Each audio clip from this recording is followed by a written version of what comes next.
Good afternoon. I'm Lucas Panzica from the 104.5 The Zone Studios. The Tennessee Titans visit the Pittsburgh Steelers tonight for Thursday Night Football as Will Levis set to get his second career start. Wide receiver DeAndre Hopkins reportedly will play, according to Tom Pelissero, despite being officially listed as questionable. For the Steelers, quarterback Kenny Pickett expected to play after suffering a rib injury on Sunday. Safety Minkah Fitzpatrick will be out tonight. Coverage all day on 104.5 The Zone. Titans Countdown hits the air at 6 p.m. for a 7:15 kickoff with Mike Keith, Coach Mack, and the rest of the Titans radio crew. For all your foundation repair and waterproofing needs, visit USSTN.com. Breaking news at once on your home for the Titans and Vols. This is 104.5 The Zone.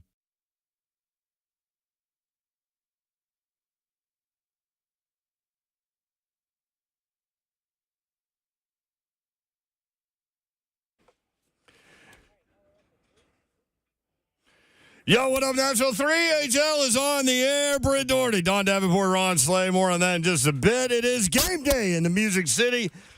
Titans at Steelers tonight, 7:15. All the coverage right here on 104.5 The Zone. We will walk you up to the kickoff. Pittsburgh, a 2.5-point favorite. 3HL presented by Spring Hill Heating and Cooling, springhillac.com. You can watch the show YouTube, Facebook Live, and Twitch.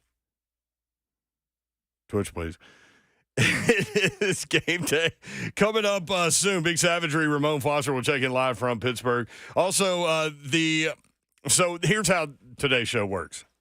Really, it doesn't change a whole lot for you guys, but 3HL will be from 3 until 4 today. 4 until 6 o'clock tonight will be the Lee Company Countdown to Kickoff. So we will host that show, Lee Company Countdown to Kickoff. At 4:20, we will have Greg Cosell in here this very fine radio program. We'll do that at 4:20, and we will walk you up until Titans radio coverage begins at 6. Titans at Steelers. Brent Doherty with you on a beautiful Love You Blue Sky, Blue Day in the Music City as the Titans take on Pittsburgh. Saw Brad Hopkins in here. He hosted Blaine and Mickey with Blaine Bishop. The OG Big B-Hop. And I said, always tough to go into Pittsburgh, B-Hop, huh? And he goes, oh, man, yeah. Oh, yeah. Tough deal. Let's go ahead and throw a rookie quarterback out there who's had one data point of success and see what you got. And Will Levis said this, Slay Dog. Before I get to that, hey, Ron Slay's in the building. I'm in the building. I'm in the building. Best believe I'm in the building. Better be ready. Game day, baby. Prime time. Ain't got no rules. Get it on. We'll get to Davenport in just a second, but Slay Dog, your brother played for this franchise. You know how hard it is for teams to go in there and win. No question. I think this. If you're a Tennessee Titan and everything fell out the way it's supposed to, as a rookie guy rolling in there, you would want this Pittsburgh team to play against. Out of all the years I can think of Pittsburgh, you want this team in the last 20 years. Give me this team to play against. Steelers are bad against the run. That could help Tim Kelly stay away from third down and long. Mm-hmm. The secondary, not great. Mm-hmm. Minkah Fitzpatrick, the all-pro safety, is out tonight. So, yeah, I mean, in terms of X's and O's and Jimmys and Joes and all of those things, you kind of like the matchup. The problem is primetime night game where it is. That's the other problem. If this game was here? Oh, yeah, I really load up on them. I already better win. I really load up on them is what I'm saying. Davenport, should he have loaded up what on up, Babsy? Yes. Titans? Load it up. There she is. She's on Davenport. Load it on up. Let's go. I have not bet this game. I'm leaning Titans money line, though. Should have rolled with me last night. Should have seen what I was doing in my car. What were you doing in your car? Betting. Money line. So this is how degenerate we are, Babsy. We're coming back from Bowling Green. I call Slay Dog to talk about, like, hey, man, I thought that really went well. Like, some remotes are like, okay, we're going to Bowling Green. We're going to a batting game. Like, DBAT was awesome. Like, it was awesome. And lots of listeners from South Central Kentucky came in and saw us and brought food and all kinds of things. You know how we do it in the South. And so it was a lot of fun. So I was talking to him about that. He's like, I'm like, what are you doing, big dog? He's like, man, I'm trying to get these bets in, but I think I'm still in Kentucky. I can't get across that line quick enough. And I'm like, as soon as you pass Franklin, Kentucky, you're going to see the border, and then you can just pull on over and do it my safely. bet's in. Y'all got issues. I said I'm really just cruising right now, so I'm just waiting, getting my way on home. There you go. It's a ride. Yeah. Titans with an opportunity to get to 4-4. And, man, the storylines around this team, just when you thought it was kind of, man, what are we going to talk about with the Titans? Like, people seem like they're kind of bored. Like, nope. Oh, yeah. Bye week coming up. Nope. Titans are always like, hold Here my we beer. Let me pull some on y'all.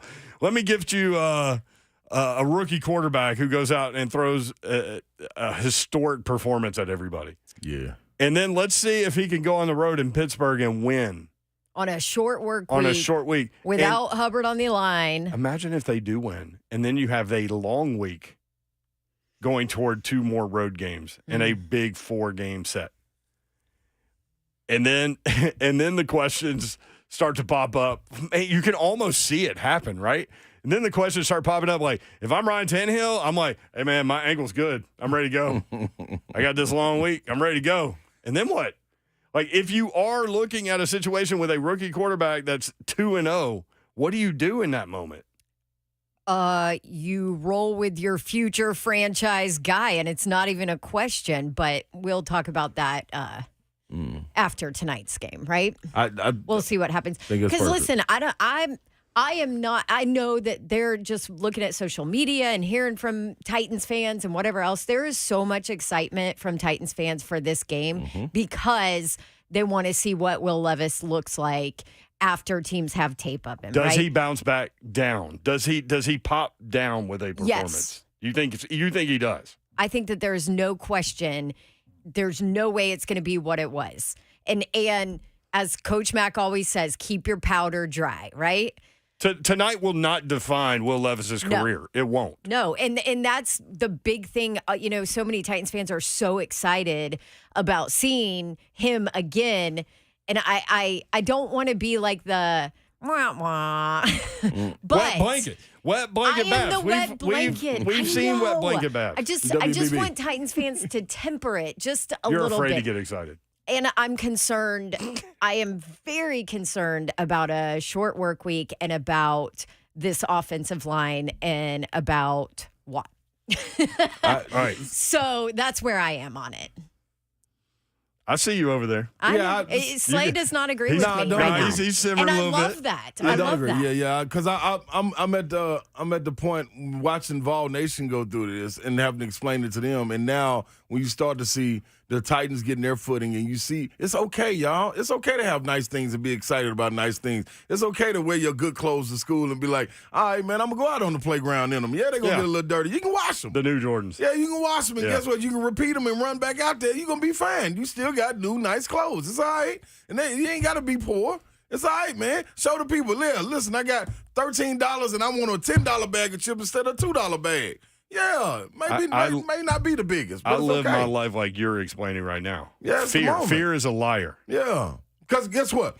Life is short. Be excited. You know what I'm saying? Life is short. Be excited. Now, that's the realest part, too. We love it. What if you're looking at the beginning of like an Aaron Rodgers type career and you just want to sit over here in the corner and wait for doom and gloom? Well, I hope he don't. So you done missed 2 great games because you was wishing and hoping. I do think we got out in front of it to tell people at the same time. Last week ain't going to define his career either. Tonight's not going to define his career. But look what we walked into. He could have a bounce back performance. I will share a quote with you that I saw from him. Mm-hmm.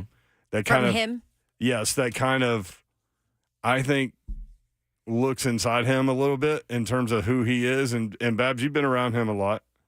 And I've talked to people that have been around him a lot, and we all met him at SEC. Remember when we met him at SEC Media Days, and we came back having no idea where he's going to go, first round, what team, none of it. We all said that's an NFL quarterback. Yeah. Yep. And that was right in the midst of coming off that Nathaniel 2022 season. Mm-hmm. He said this, quote, I know the fans are going to come out, and it's going to be a nice environment, so, I mean, we're ready to handle it. And just looking forward to going, taking it all in, and just doing my thing. End quote. You may have a gunslinger. That's a gunslinger mentality. You love that quote, don't you? I do love that quote. Because it shows. I'm just going to do my thing. Like, yeah. Basically, you could have said, and I'm just going to do my thing, comma, F y'all.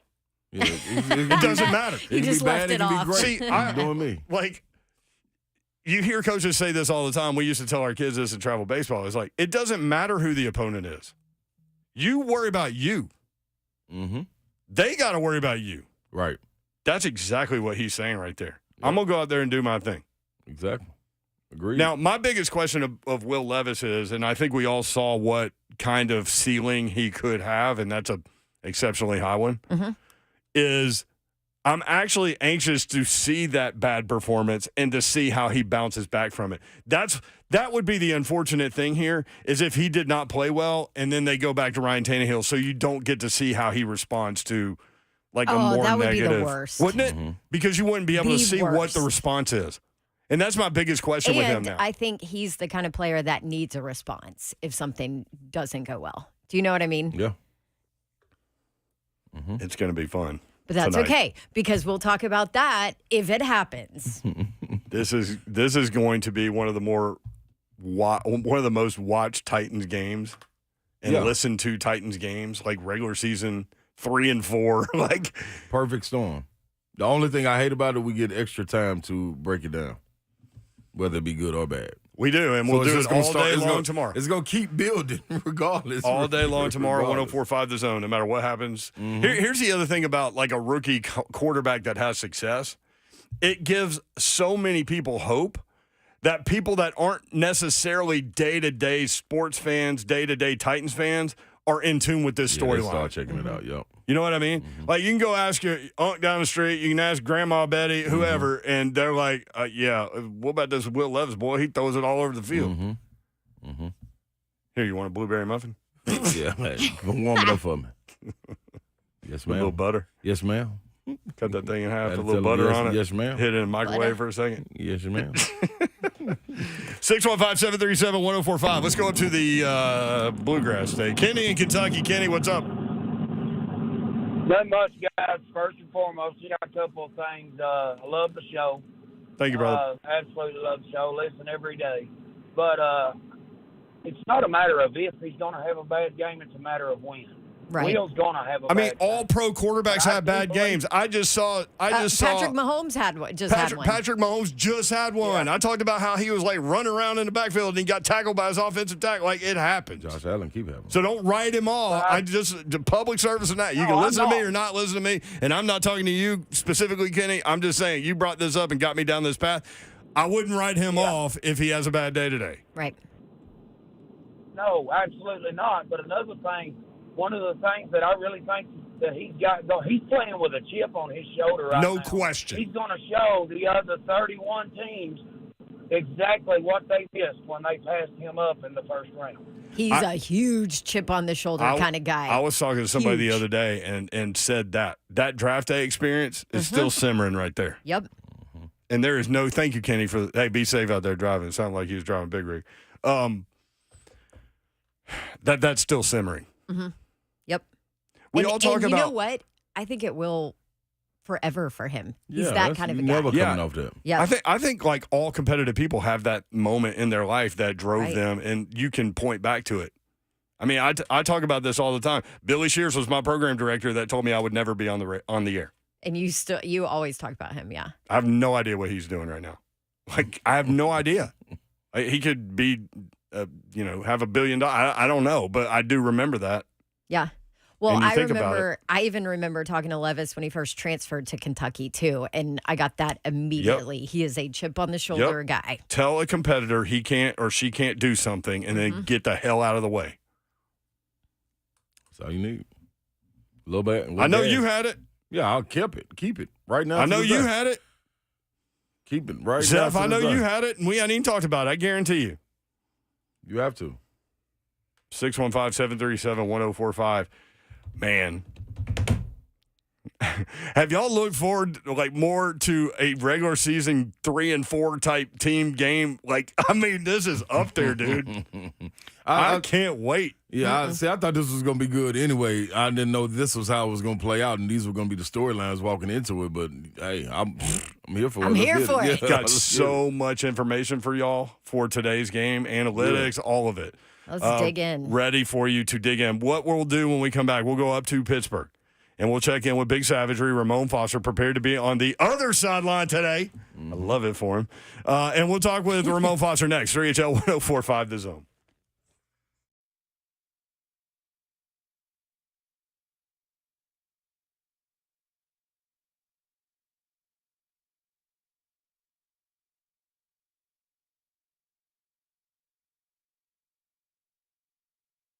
What up? What's happening? Ron Slay here. Holistic Stem Cell Therapy. You got to dive into it, man. Go get your body, your cells, your solution. I sure could have used them this morning. I should have went in there and got some little storage cells and stem cells and got them pumped into this little foot, see what was going on with this little foot. But I didn't need it. I'm all right, man. I'm back. You can go get your consultation today at 615-850-4415. That's KellumStemCellInstitute.com. This helps for more than just old athletes. Yeah, this helps for the everyday person. Congestive heart failure, lung issues, asthma, and arthritis. I promise you, you will not be disappointed. Lyme disease or Lou Gehrig disease. I promise you it can help out from sports injuries to autism. Car accident victims, the list goes on and on. You look like you're getting some scarring and it's not going to heal up. Well, let your stem cells do the healing to it. Your body always heals your body. It's God-given, man. Believe that. Remember that. KellumStemCellInstitute.com, 615-850-4415. All right, I want to talk to you about Pella Windows and Doors of Nashville. You've heard me talk about them a bunch lately, and part of that is because I got new windows and doors from Pella, and I love them. One of my neighborhood friends asked me the other day, do you really love your windows? And I'm like, yeah, I actually really love my windows. And I love the entire process, too, because I scouted out a couple different companies before I replaced windows in my rental unit as well. And Pella Windows and Doors of Nashville were my favorite, and there's a bunch of reasons why. I always mention, how they're voted number one for a bunch of stuff here locally, but here's the other thing. Pella was founded in 1925, so they've been around forever. They'll be 100 in 2025. They've got lifetime warranties on their product, and the deal is they back up their work with warranty, too, a 10-year labor warranty, which is leading in the industry, and I've seen them take care of everything from start to finish. It's been a great experience. You can get in on it, too. 50% off qualifying installations and no money down, no interest, no payments for 12 months right now. All you have to do, go visit their website, tell them Dawn told you about them, and go to PellaNashville.com.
3HL 104.5 The Zone. Big Savage coming up in about 5 minutes. That's Ramon Foster from Ramon, Kayla, and Will in Pittsburgh.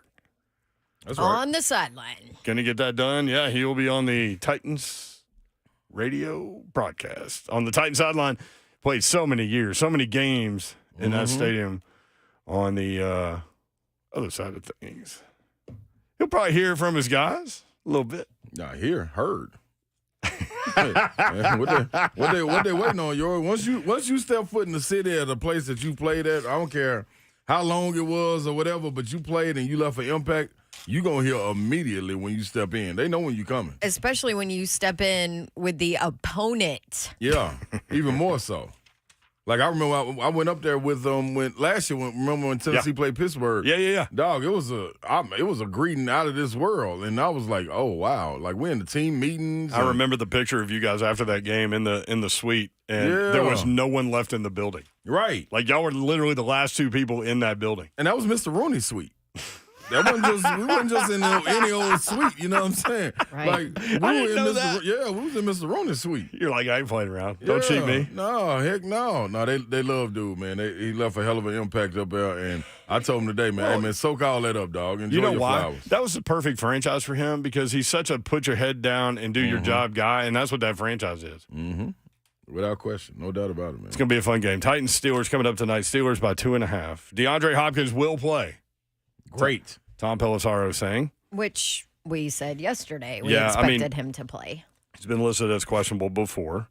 All-pro safety Minka Fitzpatrick for the Steelers is out. Yes. What's going on with Cam Hayward?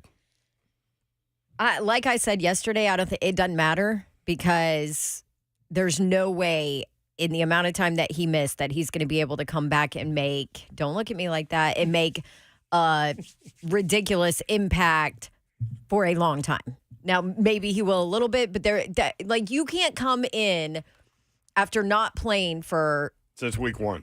So what is that? How many? That's weeks? what you said yesterday, right? Yep, Slay Dog? it was what is it? 8, he went out 7.5, 8 weeks. Yeah. 8 weeks. Mm-hmm. That's 8, or we'll go 7. Okay, 7 weeks of not football shape game, and I know that he's like Mickey used to say about people, a cyborg brought back from the future, right? I get it. But if you're smart and safe with your body, he's not going to be able to go the entire game. Couple of stats for you. What? Hold on, because Slay's quiet. Slay does not look on his face. He disagrees with me. I do.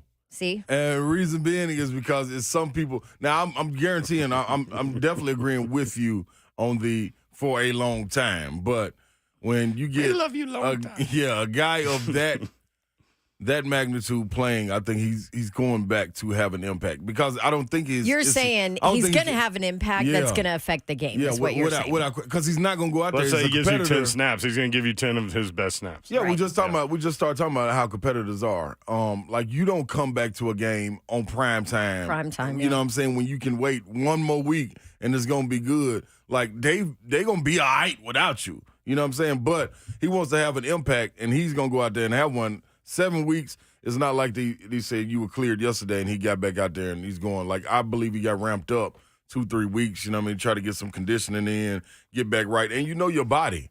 You know what I'm saying? So you know your body when you come in, and you know once you're a vet. If this is a younger guy, I'd be like, I'm with you. But being a vet, I think you know the ins and outs and the nuances of what you can do, and you're not going to push yourself to that limit. Now, when you get out there, you're going to figure out them competitive juices firing, and you're going to be ready to roll. It's up to them to be able to pull them out because he will go too long, and I think that's when you got to be worried about, hey, man, what are we doing here? Like, protect him from him. Yeah, that's 15 snaps too much. You wasn't even impactful out there. You just out there taking up space. You know what I mean? That ain't what we need. We need you getting to the guys. So I think 20 plays, 25 plays, I think that's a lot.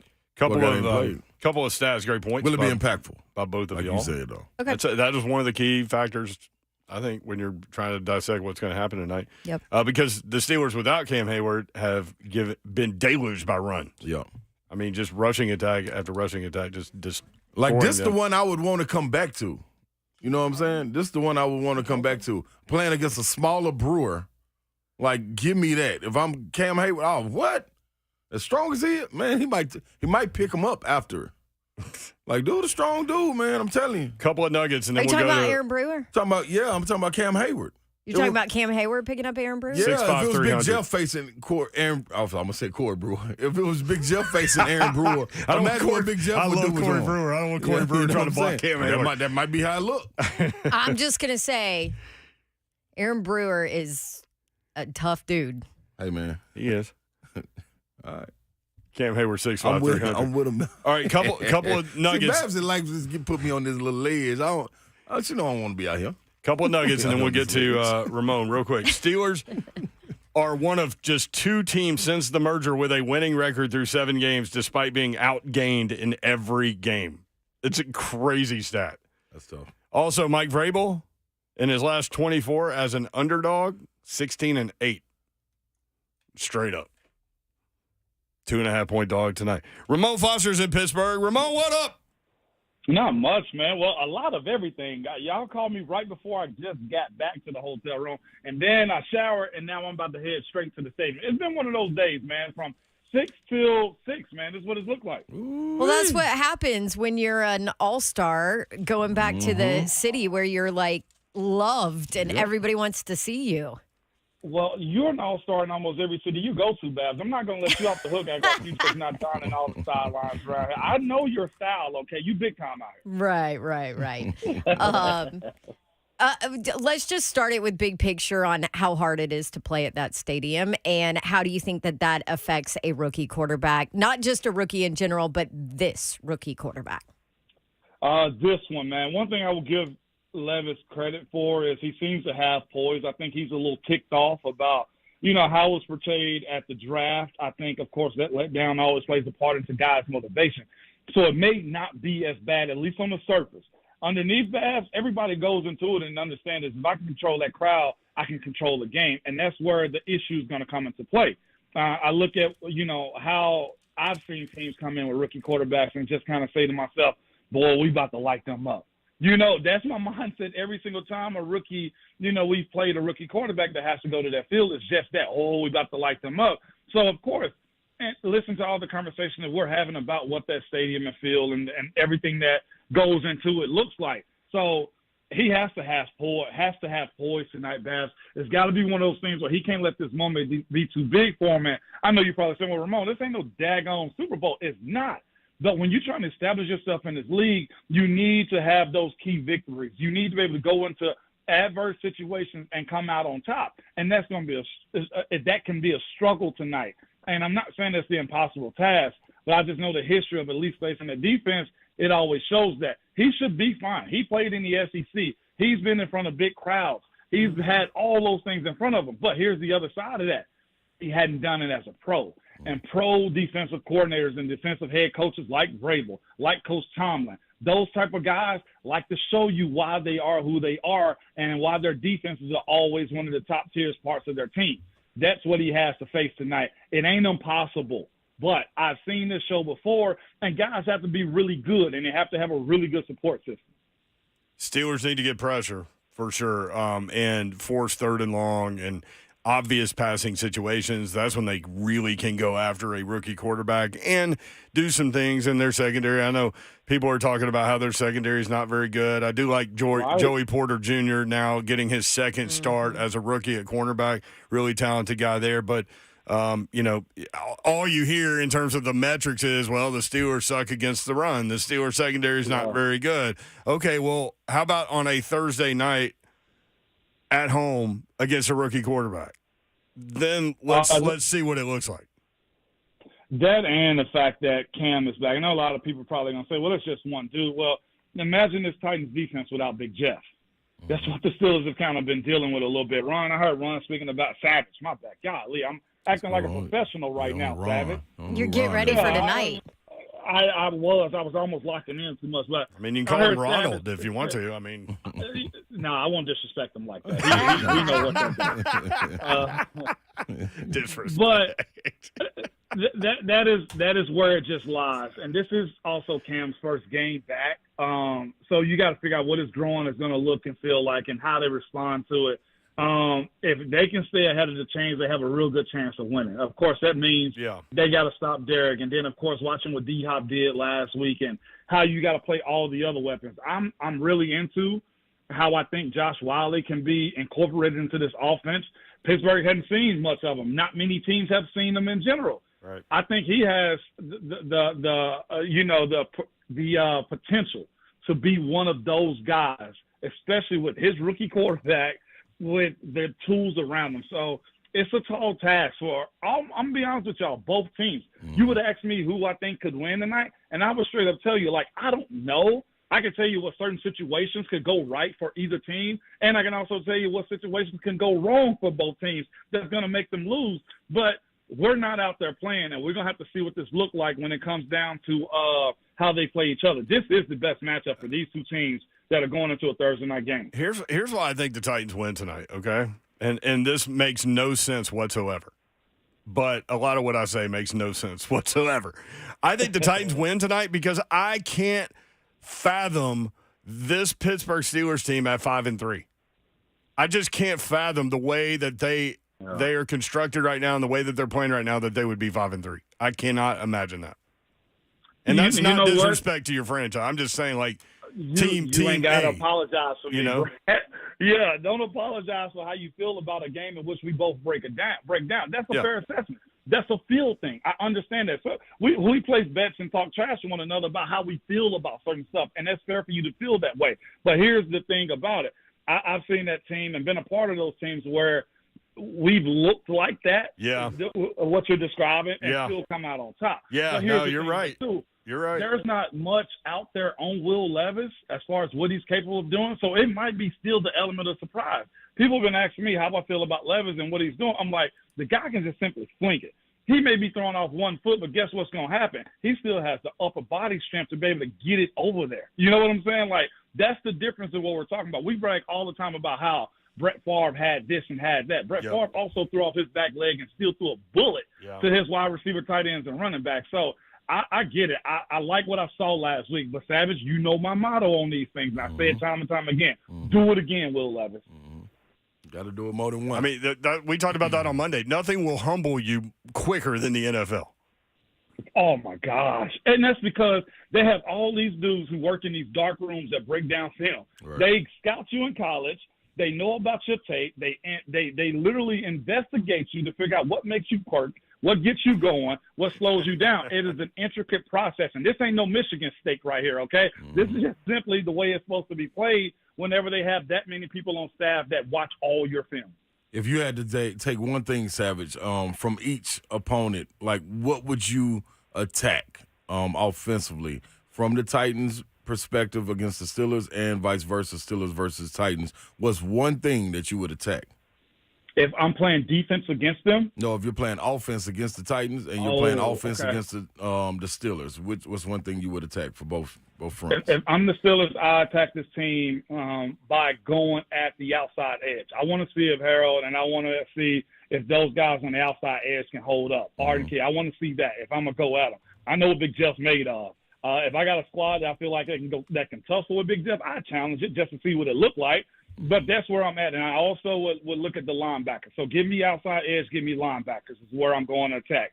If I'm the Titans, I'm trying to attack this Steelers defense, guess what I'm doing? I'm going at the corners. I'm going to play the secondary, and I'm going to try to see if I can put their linebackers in space. That's where I'm at. They got a young rookie, Joey Porter Jr., who's starting now at one of their corner positions. I'm going to test him because that's what you do in this league. Oh, new guy on the block, y'all. I want to see if he's sweet or not. Right. That's what I'm going to do in those situations right there. Love that. You look at what the Steelers do defensively. Who is key for the Titans offensively tonight? I mean, obviously your quarterback, but who stands out? What's key for the Titans offensively tonight? Who? I'm going to cheat and take two right here, Babs. Will Levis taking what's in front of you. Don't let last week chase this week. Each week is different in the NFL. You threw for 4 last week and bombed and put on the show, but this time you're on the road. If it's a 5-yard out, take that 5-yard out. If it's a 3-yard dink and dunk, take that all day. And when you get an opportunity, you strike then, okay? And then it's this. We had a guy on the team that got benched, okay, Andre Dillard. he got to stand tall. But not just him. MPF practiced all last week and had a short week this week of moving over to the right side. He started the game at left tackle last week. How does he hold up going back to the right side against also T.J. Watt? Say what you want to about him. He's that good, okay? And this ain't even me being a teammate. If they're good, they're good. I think Myles Garrett is one of those type of guys. I think Micah Parsons, I'll forever give Big Jeff his praise. So this ain't no bias when I say this. Watch him, okay, those two tackles. And the other side of that is for Andre Dillard. I told y'all his base and stance has been one of the things that's been very problematic for him, right? He's got a dude in Alex Highsmith. And Alex Highsmith, I think people think they see him and they think he's like 6'2". Alex is damn near like 6'5", 260, 250, 260. He's a big boy. And his job for people that play off the offensive left side for Pittsburgh is to stop the run. So if he's able to bull rush Dillard into Will Levis's lap, how does Will Levis, how does he actually improv making plays running when TJ's rushing off the other side? Yeah. All right. Good stuff. See, and that what he just said. Yeah. That's my concern with Will Levis tonight. That's why I was saying temper expectations with a rookie quarterback on a short week tonight with Andre Dillard. I'm not going to do it. Okay. I'm excited. Okay. And that's just fair, Bass. I'm excited. That's just – and Bree, you should be. I will not be a killjoy or wet blanket or whatever you want to call it. Negative Nancy is what I got. Yeah, negative. Debbie Downer, all of them, okay? We just call them Little Debbie, okay? Yeah, just Little Debbie. But, Babs, that's a fair assessment because it's pros versus pros in this. And no matter what it looked like, y'all know that old movie, Any Given Sunday. That's a real thing. Absolutely, man. Well, Big Savage, go get your flowers, enjoy it. You know what I mean? Get that rush going into the stadium. Make sure you look up out of that suite up there in the corner. You know what I mean? Point, because I'm going to be pointing back at my dog. Gotta love it, man. Hey, you know what's crazy? They already sold that suite that I had, man. So I'm gonna steal. Okay? Life comes at you fast, Big Savage. Yeah. All right. Hey, have a great broadcast, man. Have fun out there, man. Homecoming for you. All right, Ramon Foster. Ramon Kayla Will, 6 to 10 weekday mornings. Those guys are killing it. And you should check them out if you haven't. If you have, you already know what I'm talking about. But, so all day tomorrow, man. That's the beauty of the Thursday game. We get to go ahead and get all this out and then go into the weekend and enjoy a bunch of college football. Yep, and the Vols handling business too. Yeah, 35 and a half. You going to go there? Yeah. Hell yeah, I am. Why wouldn't I? You just got finished talking about a competitor. 35 and a half? That's a lot of points. You just get finished talking about a competitor. UConn is 1-7. I know, but 35 is. Zeph says we got to run. A lot. That is definitely true. All right, let's see. What else do I have for y'all stat-wise? I got an announcement, too, before we have to get in at 4 o'clock. Ooh, how about, okay. But go ahead. All right. How about pressure rates for Will Levis in that game Sunday and Ryan Tannehill so far this season? Talk to me. And what the Steelers do. Babsy likes pressure all of this. Rate, all wise. Yep. All right, all that coming up. 615-737-1045. You want in. 3HL 1045 The Zone. It's game day.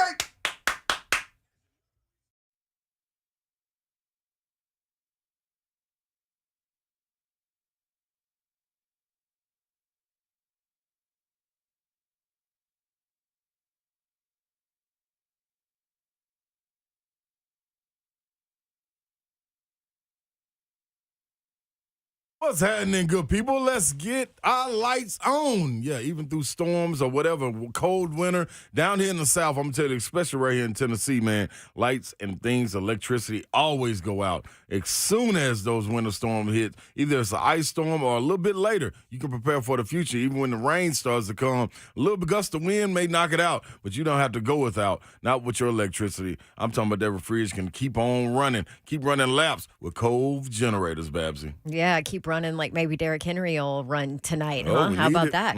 Yeah, there you go. Cove Generators, your premier Generac home standby generator dealer. Call them today. Be prepared for winter and call Cove Generators. If you do already have a generator, by the way, they can service that. They can do anything, any brand of generator that you own, because all they do is generators. So you know they do it well. Never lose power again. Contact Cove Generators today. Here's your phone number, 931-559-3555. 3311. And if that's too hard to remember, don't worry. Just go to covegenerators.com. And stay connected through it all. I want to tell you about my friends at Buddy Allen Carpet One. Buddy Allen Carpet One, here to keep you comfortable at home with the Cozy Up to Carpet Flooring Sale. Visit our friends at Buddy Allen now through November 6th to get big savings on carpets of every style, pattern, and texture. Need a little financing help? Enjoy zero interest if paid in full within 18 months. Stop by the store in Donaldson today to get details and guidance from the flooring experts. Visit BuddyAllenCarpet1.com for details, or just stop by the store in Donaldson, 2405 Lebanon Pike in Donaldson, 615-883-3289, BuddyAllenCarpet1.com.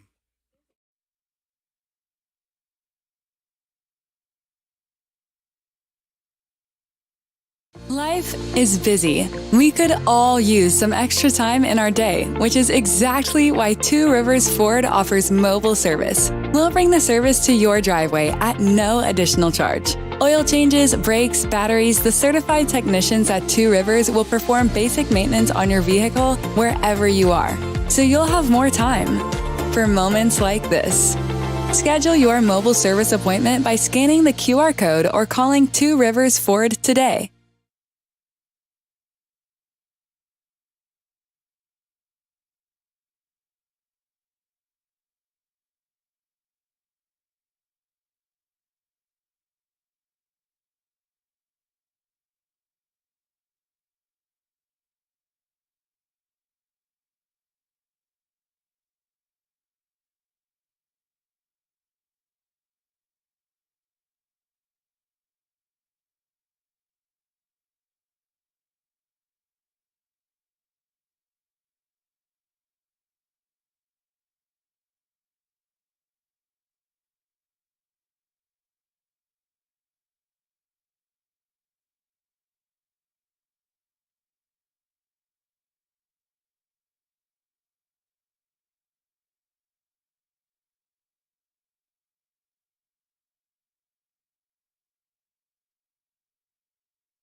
Fairy Tale 104.5 The Zone. It is game day. Titans at Steelers. 7:15 kick on Amazon and right here. 7:15 Central. Yep. Well, yeah. I know. Sorry, I was thinking time zones. Do you want me to get like you're the one Because that's I wish it was later. that I could That'd be dope. comfortably get home and have dinner. And I've got player calls tonight, so I wish it was later. But then I'm like, it's already 8:15, like normal people's time. Of your labor. You know. It's at 7:15 Get a on drink Arizona. in me before kickoff. And you go, Central. I'm like, yeah, that's where we are. Sorry. I'm sorry. I'm in like You're in different time zones all over the place. Yes, and it screws me up all the time. Was Toledo Eastern time?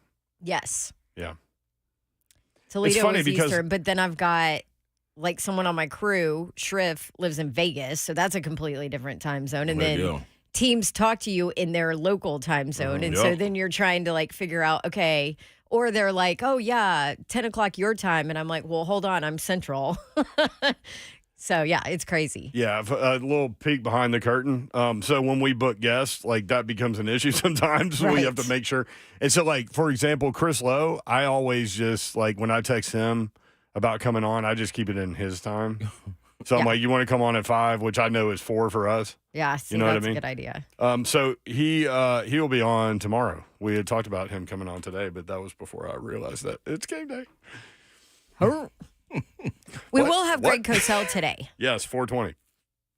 Which is 20, awesome. twin. Like perfect timing. That's a perfect pregame chat. No doubt. And we'll talk with him about play action success with Will Levis. We'll talk about shot plays and how differently you have to look at this offense now. TJ Watt and Highsmith, we've talked a lot about like getting after the quarterback for the Steelers. Joey Porter Jr., what are you going to see from him making his second start as a rookie at cornerback? Crazy talented. And then again, but I think the biggest, like most interesting thing to me, and we talked with Coach Mack about this, is like how different this offense is with Will Levis at quarterback as opposed to Ryan Tannehill. Is the play Good, calling better, different? whatever, Is it but- Levis? Yeah, I mean, Is just it shot just plays. the decision making? Like, what does Cosell see on He tape? is not afraid to let it rip. That is for sure. So you talked about, we talked a lot yesterday too about just how he handles pressure in the pocket. It doesn't faze him at all. You mentioned some pressure numbers. Yep, because you think about the way the offensive line played, I think we all came out of that game thinking, man, they held a pretty clean pocket for him, enabled him to throw it down the field, to look down the field, all of those things, because you got to hold the ball longer to hit those longer routes, obviously. Ryan Tannehill has been pressured, according to the analytics people, pressured on 39% of his throws this season. 39%. That's less than I would have thought. Yeah, so 4 out of every 10, right? So more than a third, but less than half. Don't you think that's less than you thought? Yeah, I do. I mean, it's I still, wonder why. It's high. The way he looks in the pocket makes you feel like that number is higher, Yeah, right? that's a great point. That is a great point. That is a Because great point. Levis looked cool, right? Very calm. Guess what his number was on Sunday? What? Will Levis was pressured on 42% of his throws on Sunday, more than Ryan Tannehill. Guess what that number is going to be tonight? Yeah. Well, yeah, but we'll get to that. But Ouch. think about that. He was pressured more on Sunday than Ryan Tannehill's pressure rate this season, And it he didn't look it. looked down the field and threw it. Yeah. Yeah. Yeah. How about that? Yeah. I wish I could be a little spider in his helmet to kind of like hear what he's thinking. Spider, why spider? Because he got spider senses. Oh, I mean, so I ain't got to wait. see it. Did you just give Will Levis a nickname? He's Spider Man. No. Nobody out there Spider Man. He could be Spider Man. He can't be I don't Spider-Man like yet. that. Mm-mm. You don't like it? No. I like it. I just want to know what his senses are as He's far spidey? as yeah, He's got like spidey sense. because he didn't move like his instincts. Like I think that's what I saw in the beginning in the preseason was instinctively he had it, and I thought Malik showed it at times. And it would translate more when he got his opportunity. But I look at Will Levis, and his did translate. It wasn't happy feet. It was, man, I feel a guy coming. Let me get out of here. You know what I'm saying? Let me get back to the line of scrimmage before I take this sack. Okay, don't let me throw this ball. The dude's right there, hit my arm. Let me just eat the ball and take the sack. Let me not put the team in a bad spot. And that's as a rookie to have no experience, that's tough, man. In the middle of the season, against a team and a coach that knows who you are as far as your fabric of who you are. when you're talking about the Atlanta Falcons. I think it will be different. It's going to be interesting to see how it's taken tonight because this is a dynamic pass rush coming off the edge. The Steelers are top 10 in the NFL in pressure rate. Yeah. To go along with those two stats. So there you go. And this is why I say a guy like Cam Hayward has such an impact because he gets a push up the middle, which doesn't let you sit in that pocket. Yep. And sometimes it pushes you to TJ Watt, and it's like, oh, then Highsmith on the other side. Puts pressure on Tim Kelly as a play caller, too, right? Yep. You have to run the ball tonight. Mm-hmm. You have to. Yeah. Mm-hmm. Because you get in obvious passing situations, look the hell out, dude. Yeah. And here's the other thing about Levis that makes me nervous. He will hold the ball to allow that receiver to clear his route, right? So he will take shots. He's not afraid to take shots. He took a shot in that game and went straight into the tent, remember? Yeah. And then the Titans get the ball back, and he comes running out, slams his helmet on, and goes right out onto the field. Like, the dude will take shots to try to complete balls. But that's why you need – it makes me nervous. That's why you need situations with – he's the opposite of a chuck and duck guy. Yeah. But that's why you need to get it out quick and figure out, like, who's my guys? Who's going to alleviate this pressure? That's why you can't – will you be satisfied with taking the 4-yard pass to dump off to the running back instead of waiting on their receiver to get open before you get your head rocked? Like, it's part of the development process. Most definitely is. You got to learn. 615-737-1045. More of your reaction. Titans Steelers coming up tonight. We will go to the phones when we come back. Also, touchdown passes. Kenny Pickett, Will Levis. Interesting numbers here. That's 3HL next on 104.5 The Zone. Also, yes, thank you, Zeph. Coming up at 4 o'clock, officially, we are into the Lee Company countdown to kickoff. Ooh, dang, that hour went fast. Yeah, it's on. We'll be right back.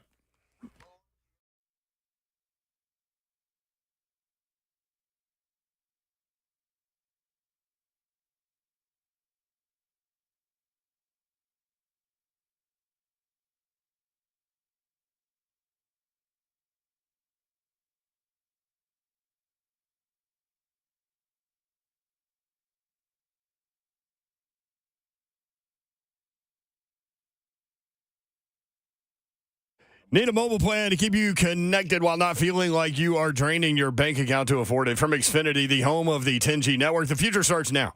Discover the nation's best-kept secret and switch to Xfinity Mobile now with the best price for 2 lines of unlimited. Join the millions who save hundreds a year with Xfinity Mobile, one of the fastest-growing mobile services with 5G and millions of Wi-Fi hotspots. $30 a line per month with unlimited data when you get 2 lines. Switch to Xfinity Mobile, rated #1 in quality and #1 in value. Mobile plans starting at $15 a month. Save hundreds a year with the best price for 2 lines of unlimited. Get nationwide 5G included at no extra cost. Mix shared and unlimited data options with your family all on one plan. Streaming more or using less. Switch between unlimited and buy the gig anytime on the Xfinity mobile app, so you only pay for what you need. Automatically connect to over 20 million secure Xfinity Wi-Fi hotspots nationwide to save money on data. Restrictions apply. Compares pricing of top carriers. Xfinity Internet required. Most reliable based on Root Metrics US report. Results vary. Reduced speeds after 20 gigabits of usage per line. Customer satisfaction compared to all measured full-service providers in the 2021 American Customer Satisfaction Index survey of customers rating their own wireless service providers' performance. Xfinity Internet required. Taxes and fees are extra. Data thresholds and actual savings may vary based on weighted average of consumer reported savings compared to charges for top 3 carriers. What is happening, good people? Ron Slay here, man. I'm bringing you Advanced Hair. This is for all the listeners out who are struggling with hair loss. I'm sure you're tired of all the lotions, pills, creams, and potions. With so many options and doctors out there, who are you going to trust? What's really going to grow your hair back? The Advanced FUE from Advanced Hair is an incredible breakthrough. Receding hairline, thinning hair, bald spots, Advanced Hair offers a simple, quick, one-day treatment that begins regrowing your own natural hair the very next day. Get this, too. Advanced Hair even guarantees your new hair will grow. It works for men and women across all ages, and there's no one-in hair restoration. I recommend more. For your free consultation, call 629-348-HAIR. If you move forward, you'll also receive $500 off. 629-348-HAIR. Refine your hair with the team that has redefined hair restoration. And don't forget to ask about that guarantee. Make sure to view the incredible before and after pictures at advancedhair.com. That's advancedhair.com. The number 629-348-HAIR. Dial into it, people.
Welcome into the Lee Company countdown to kickoff. I'm Dawn Davenport. Ron Slay is in the building. Brent Doherty here. Glad you guys are with us. It's going to be a big one for the Tennessee Titans tonight. And I got to say this, I'm not sure that I have seen a Titans fan base as excited about a primetime Thursday night game as they are about this one. And that has everything to do with Will Levis's second game and what does he look like. There's now tape out there of him. It is, Babsy. A lot of tape out there of him. We know offensive line-wise, it's going to look different than it looked last week with Hubbard out. So Nicholas Petit-Frere going to shift over to the right side, which means Andre Dillard is back at that left side spot. And that's going to be something to watch, no doubt, on that offensive line here tonight. So we will we'll break down all of that. We'll have Greg Cosell, who's one of the best film evaluators in the business, kind of break down Levis's film from his rookie first start last week. And then also we'll look at the Steelers and what they do defensively and, you know, where there could be some issues. There are issues with the Steelers as well. Kenny Pickett's one of them. Like, what are you going to get from him? You could get a Kenny Pickett that finds George Pickens deep in the secondary and throws a couple of big touchdown passes and turns the game. Because, look, big plays are going to be huge in this game because the scoring isn't going to be there. If you just look at these teams and for what they are. Now, Titans have a little different metric system now, which makes no sense at all. But in terms of the metrics of this team, a little bit different with Will Levis at quarterback, right? But here's Kenny Pickett. I saw this stat. TD passes this season. Kenny Pickett has 5 in 200 attempts. Will Levis has 4 in 29. Now, George Pickens and DeAndre Hopkins, which guy has the big game today? You know what? Are you asking a question? Yeah, I think that's one of the questions. Like we talked about Cam Hayward and the effect that he could have. Coming back? What about George Pickens against DeAndre Hopkins? I think personally, in this situation, I think DeAndre Hopkins has a steady game. I think it's more of a 70, 75 yard output, if you want to say that's big game in a tight game. I think you can look at that. I think George Pickens also has an impact if Kenny Pickett stays in the game. I don't think when a backup comes in, Mitchell Trubisky, I don't think George Pickens has the same impact. I think Kenny Pickett has a vibe with him that's totally different. So it may be less catches for George Pickens, but the threat of him being on the field for that deep ball, it may be only 2 or 3 catches, but, man, it could easily rack up to 75, 80 yards. The guy I'm pointing to, man, I honestly believe is Treylon Burks, who's going to have the output that we're looking for in this matchup because of the deep threat that you have in him going long, and if Chris Moore is back and really feeling good, the deep threat that he clears out that underneath route with his body size, this should be Treylon Burks. Slay has been talking about Treylon Burks this week, and I don't mean to forget about him, but I keep forgetting about him. Now, he ain't getting you nothing to remember. He's been forgettable. Yeah. Honestly, absolutely. I mean, he's been injured. He hasn't been available, and you know, I think he hasn't been what we thought he could be, and some drops, questionable routes. I think that he has a lot to prove, and I think maybe he takes that step tonight. We'll see. Better stage. Yeah, with your what could end up being the brand new franchise quarterback, right? But I like that you point out Treylon Burks because I think that he needs to take that step, right? We know what you know what you have in DeAndre. Now he was listed as questionable for this game coming in. Has been listed as questionable before. Right. Tom Pelissero says he's going to go. Right. Yep. I did not expect that he would miss this game coming off of what he did last week too, and what him and Will Levis have. I mean, we watched that. Was that the first touchdown that we watched over and over? Yeah. Yep. And just how Levis put that ball deep Only he could in go the corner. to where it gave DeAndre Hopkins time to do what he does best, to get open and make a play to go and get that ball where nobody else could go get it. It wasn't put in danger anywhere, you know? How about Levis on that play, too, with that sell on the pump fake to Traylon Burks underneath? Yeah. That's what I'm saying. And everyone on the defense on that side of the field went to Traylon Burks. Yeah.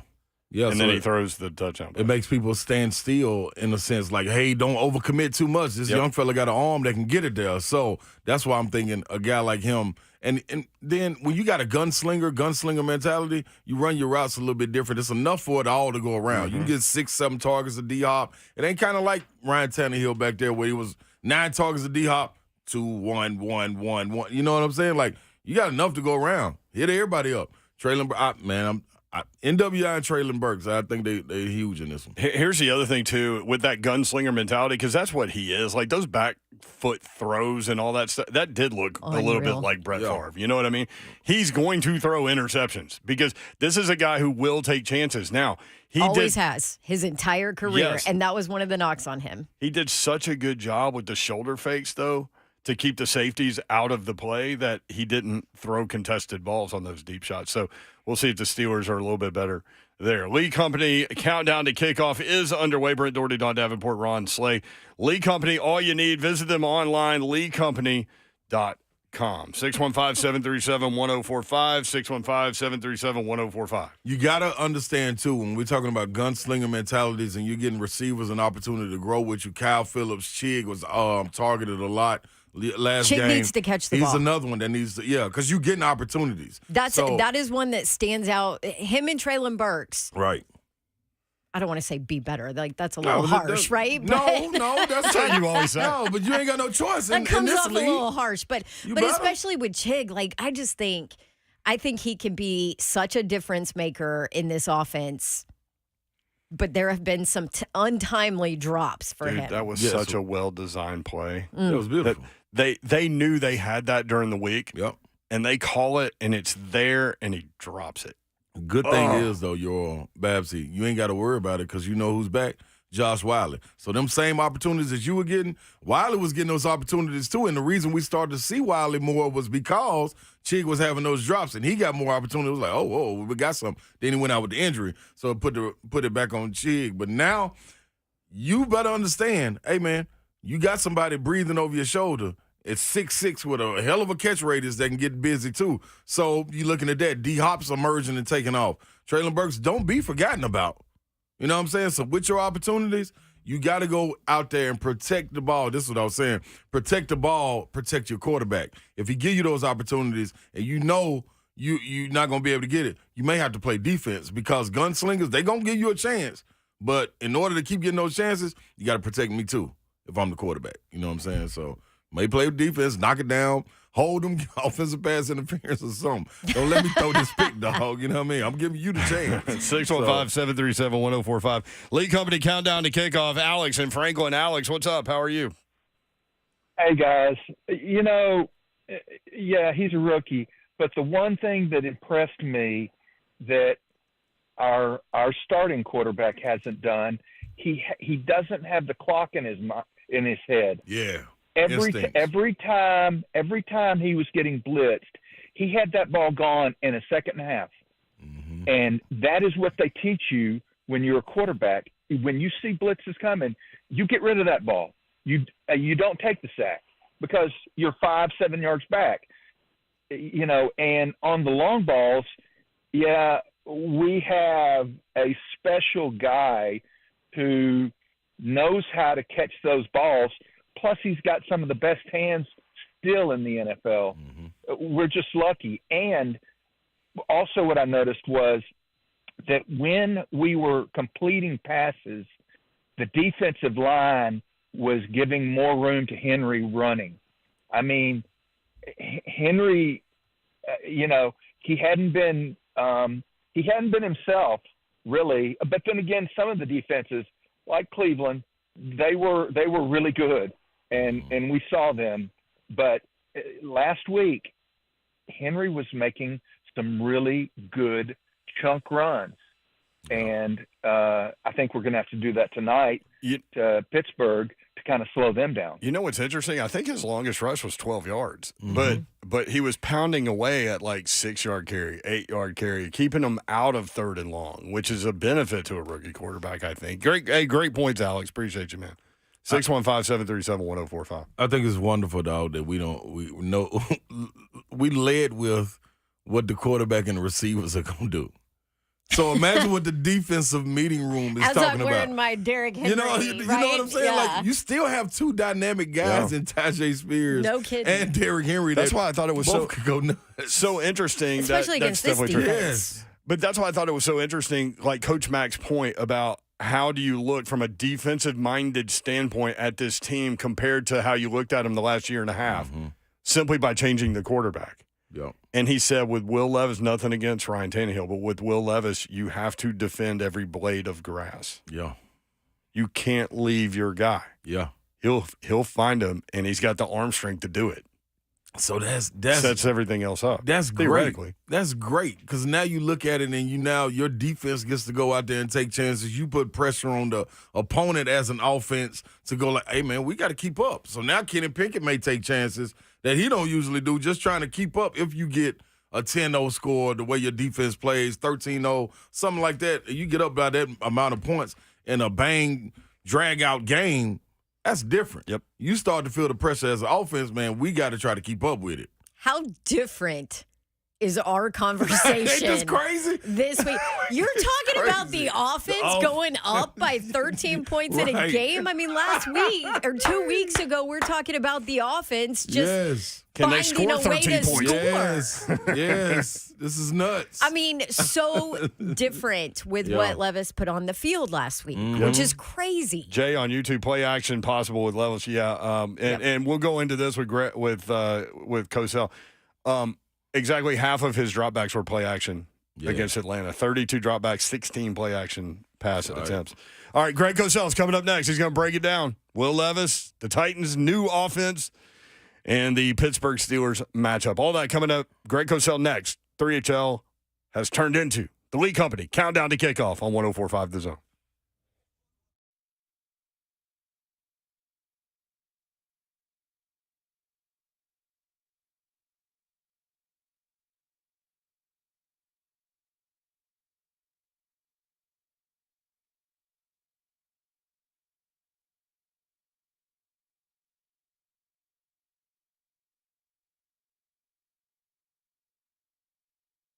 All right, year is almost over. Holidays coming up, and maybe you need some cash for the holidays, or you want to get rid of that debt. Call Loan Pronto and let them help you with their Express Equity line of credit that can get you, as much as $100,000 out in as little as 5 days to help you take care of everything you need to. You've got the equity in your home if you live here in this area, and Loan Pronto wants to help you turn the equity into cash where you can access up to 95% of your home's value right now. Use the money to pay off some personal loans maybe if you want. Or, those credit card fees are ridiculously high. You can do that. Start a home improvement project for the holidays. There you go. Keep your primary mortgage intact. That's the most important part of this entire thing. With Loan Pronto's Express Equity Line program, 90% of the time, you don't even need an appraisal, so you can get your money super fast. Call them right now and let them help you. Loan Pronto, 615-499-5780. I've worked with them in the past. Did my mortgage with them a couple of years ago, and they were awesome, amazing. I started the entire process on loanpronto.com. You can do the same. 615-499-5780. Loan Pronto, Equal Housing Lender, NMLS 1661781, subject to lender approval. Go up to Dodge Chrysler Jeep Ram. That's where you need to go to get that next new vehicle. Maybe you've been thinking about this for a while. Maybe you've been shopping already, going dealership to dealership. If that's the case, either way, make sure you include Gupton in that process. Daniel Gupton and his crew are ready to help you out. There will be no pressure at all from them. They simply want you in the vehicle that's right for you, and that's what will happen when you go see my friends at Gupton Dodge Chrysler Jeep Ram. Check them out, 3450 Tom Austin Highway in beautiful Springfield, Tennessee, and that's where you're going to find the best vehicle buying experience that you have ever had. 24 West toward Clarksville to exit 35 is about 9 miles outside the city, and then a straight shot into, as I said, the best vehicle buying experience you've ever had. Check them out online, GuptonMotors.com, whether you're looking for something bigger, newer. Maybe you want to go the pre-owned route. Whatever you're looking for, they will be able to help you out. You go take your test drive, go inside. They will help make the numbers work, and it'll be that easy. Again, online, GuptonMotors.com. All the dealership information is there, and all of the inventory is there as well. That's GuptonMotors.com. Gupton, Dodge, Chrysler, Jeep, Ram.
It is game day. Lee Company countdown to kickoff is underway. Brent Doherty, Don Davenport, and Ron Slay. Lee Company, all you need. Visit them online at leecompany.com.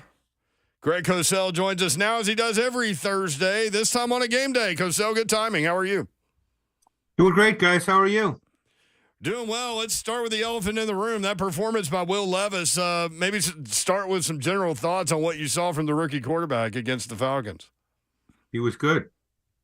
All right. Thanks, Cosell. Talk to you next week.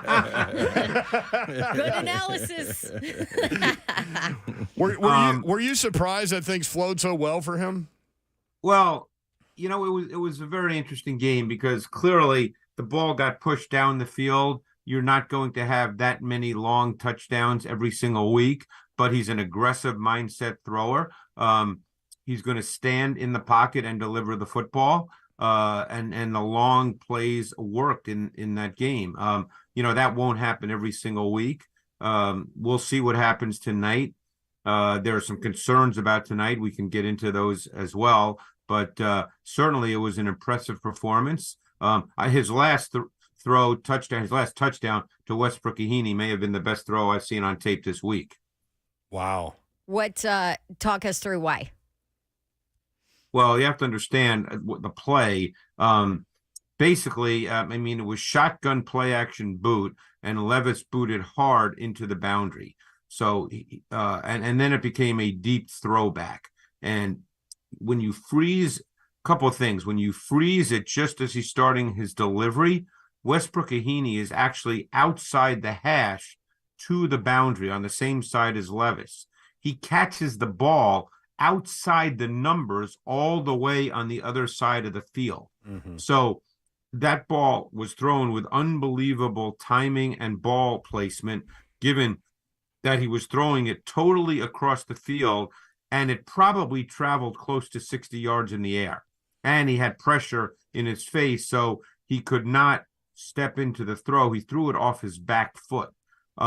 So it was a really impressive throw. As I said, may have been the most impressive throw I saw on tape this week. We had Nick Westbrook-Ikhine on this show this week, and I said, man, it felt like the ball was in the air for 10 minutes, and he said it did for me too. He said, but it enabled me to run under it and keep the defender behind me.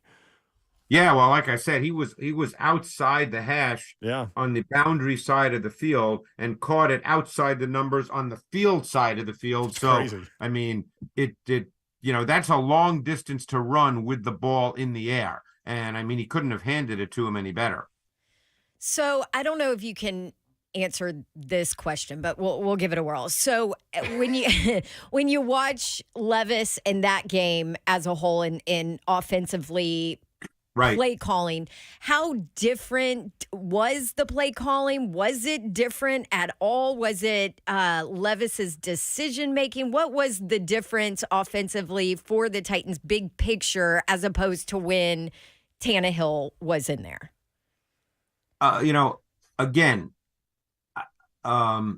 Because sometimes you don't know, Dawn, exactly the play call, and it could be changed at the line of scrimmage. They, as they often give a quarterback, 2 plays, and he can choose what he wants. So you don't know that for sure. Mm-hmm. But I will say that the way it played out, there were clearly more intermediate and vertical throws in this game. The one that Chig dropped, I was so upset because that would have been such a great piece to do for matchup. But that was a great play as well. But there were a lot more intermediate and vertical throws made in this game. Therefore, there were more intermediate and vertical routes that showed up. But I think that's something Levis brings to the table. Levis has a quick, compact power delivery.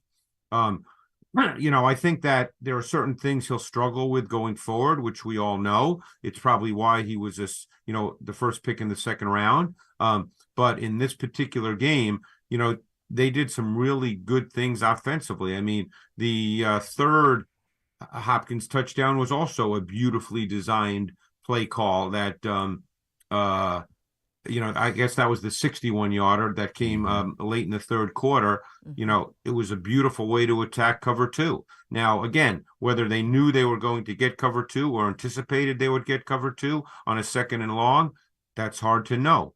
But it turned out to be a beautiful play call against cover 2. Offensive line, we thought played better in the last game. Yeah. So what did you see from that offensive line, even though it's going to look different tonight, and we'll get into that, but what did you see different? And obviously Levis had the pressure in his face, and it did not faze him at all. No, he's always been like that. I mean, which can be a positive and a negative. And young quarterbacks have to find that balance in the NFL, as to when you can stand there. You want your quarterback to be tough in the pocket. You do not want him to bail. But then you just have to play enough so that you develop that intuitive balance in your mind between, hey, I can stand and deliver versus I don't want to stand here that long because then I'm going to get sacked. So, you have to play to develop that.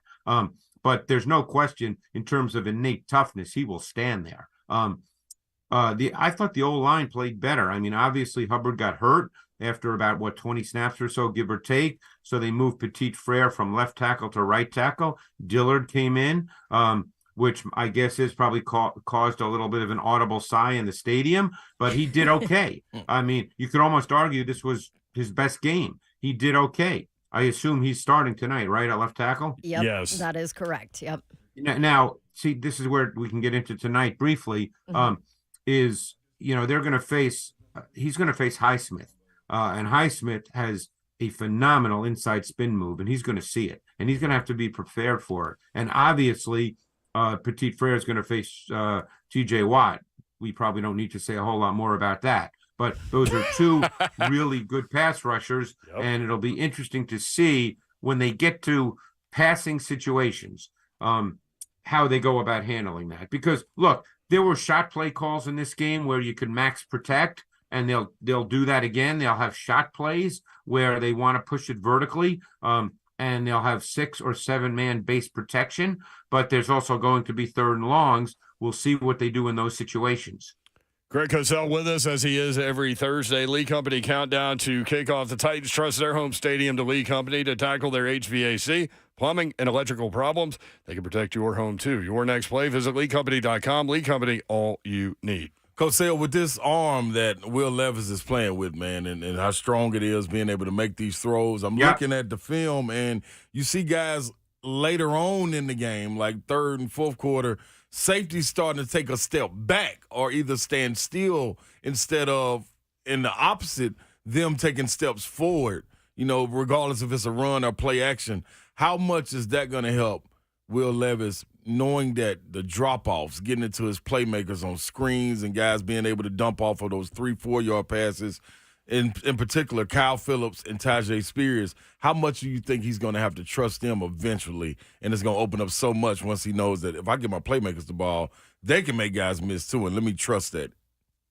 I think, Slay, that impacts your whole offense and how the defense plays you. Right. Because now, they showed a vertical passing game a week ago. Yep. So I think with Levis, what you want to do, obviously, is you want to take some shots. Mm-hmm. There's a lot of coaches who believe that you should throw 2 deep balls every quarter because you want to make the defense aware that, we can go over the top of you. Sometimes it doesn't matter if they're complete or not. Obviously, no one's completing 8 deep balls in a game, for 60-yard touchdowns. That doesn't happen. But you want to make the defense have to stretch vertically, and then ideally that impacts the coverages that they play and opens up some things, in the short to intermediate areas, and that's where the receivers you're speaking about ideally come into play. There's a lot of coaches who believe that, hey, first series of the game, you want to throw a deep ball. You want to let the defense know. And tonight, the 2 starting corners for Pittsburgh will be Joey Porter, the rookie, and Patrick Peterson, who is not the same player he was. Right. I would go after Patrick Peterson very early tonight, to be honest with you. You mentioned, and we'll get back to Patrick Peterson, but real quick, you mentioned Joey Porter Jr. making his second start tonight. Crazy talented kid, but a rookie. What do you see from him on tape? Well, he's got everything you want, Brad. I mean, you're dealing with a kid who's tall, athletic, ridiculously long arms for the position. He's got every trait you want, but he's a rookie corner. So, again, he's going to see some things that he hasn't seen. If he gets matched up, which he will, on DeAndre Hopkins, Hopkins is obviously a savvy veteran who's going to show him some things that he never saw in college. And getting back to Peterson, Peterson's not the same player. He's a beatable corner. So, I think you want to attack those guys. You want to go after those guys and make them have to play. And, again, it doesn't mean every ball is going to be complete, but you need to do that. The one thing that stood out last week, and again, they're not going to complete these. I don't want people to think every single week there's going to be, 60-yard touchdowns. Right. And again, could there be one tonight? Of course there could, but that doesn't happen every week. But, the one thing that stood out is the whole pass game and the whole offense just looked more aggressive. I mean, it was just they were attacking with the pass. And we all know that you don't necessarily feel that way prior. That's not the way you felt about the Titans offense.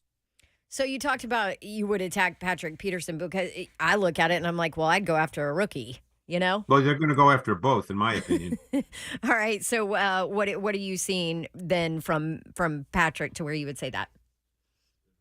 Well, I don't think he's as good a cover man as he was in his prime. I mean, he's just a beatable player. You can complete balls against Patrick Peterson. He's a savvy player. He's really smart in zone. He has a great intuitive feel just because he's played so long, and he's always been super intelligent about what he sees, about the game, understanding splits of receivers, understanding route concepts and combinations. But if you have him on the outside the numbers, he's not the same corner in terms of just pure coverage that he was 3, 4, 5 years ago.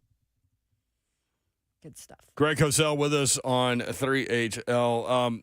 Pittsburgh susceptible to the run a little bit. And, it's interesting. We had Coach Mack on for his weekly visit, and I wanted to pick his brain a little bit as a defensive mind and all the game plans he's put together in his years in the NFL. And my question was kind of what we were talking about, like the last year and a half or so, like this has been like a horse running through mud kind of offense. And with those shot plays on Sunday, that was so wild for Titans fans to see coming from the home team in that building. But here's the other thing. Like, Derrick Henry had a really good game too, and they were able to run the ball. And Coach Mack said, well, the biggest difference, and nothing against Ryan Tannehill, but he said, but with this kid and that arm, you got to defend the whole field.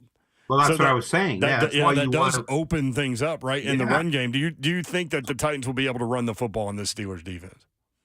I think just based on what we've seen from this season, yes. Now, again, now you get into what that means. I mean, does that mean Derrick Henry's going to run for 180 yards? No one can say what the numbers will be. But I think the bottom line is that, now you have a quarterback that can stretch the field vertically. So you want to do that with your route concept. You want to make them have to defend vertically. I don't know if Coach Mack said this, but the last thing any defensive coordinator wants to give up are 60-yard touchdowns. They don't want to give any of those up. So you kind of make sure, or try to make sure you don't.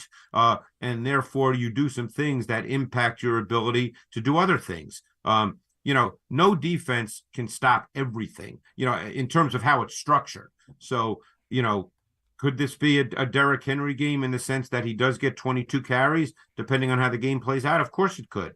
Don't forget, it's not as if Levis threw the ball 45 times last week. Right. I mean, he threw it 29 times. It just felt like it. Back, but not very often, I believe. So, So it's not as if all of a sudden they're going to drop back 45 times.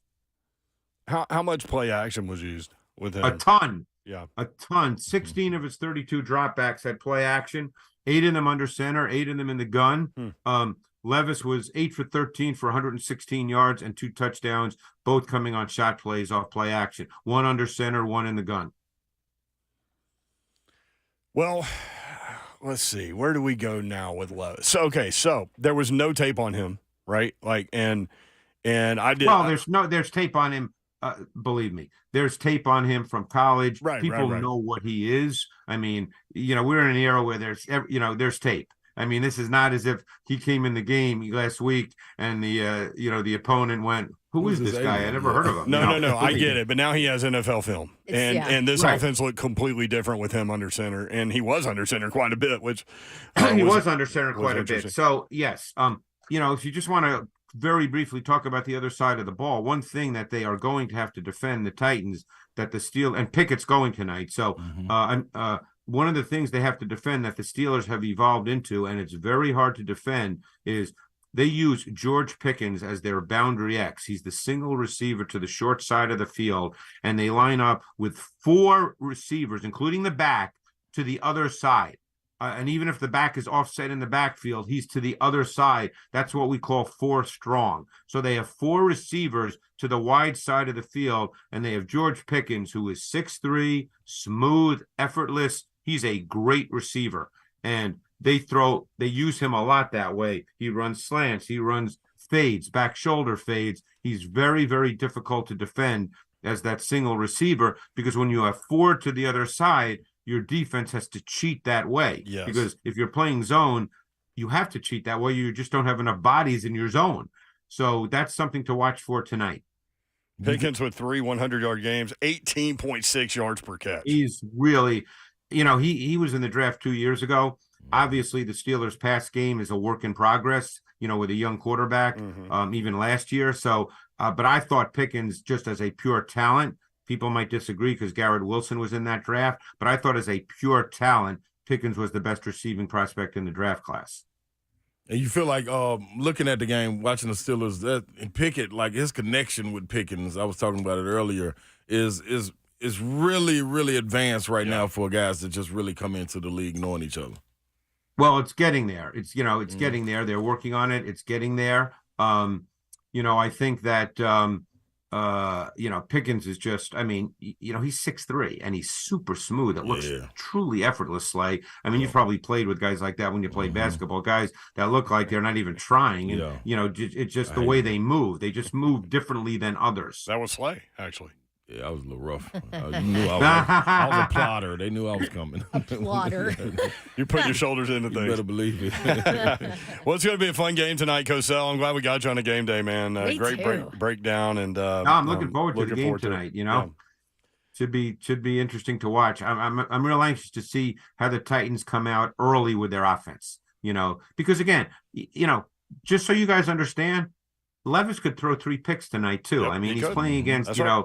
Veteran defensive coach. Tomlin's been around the league a long time. This is not going to be roses every single week now. So I don't want people to think that this is going to happen every single week.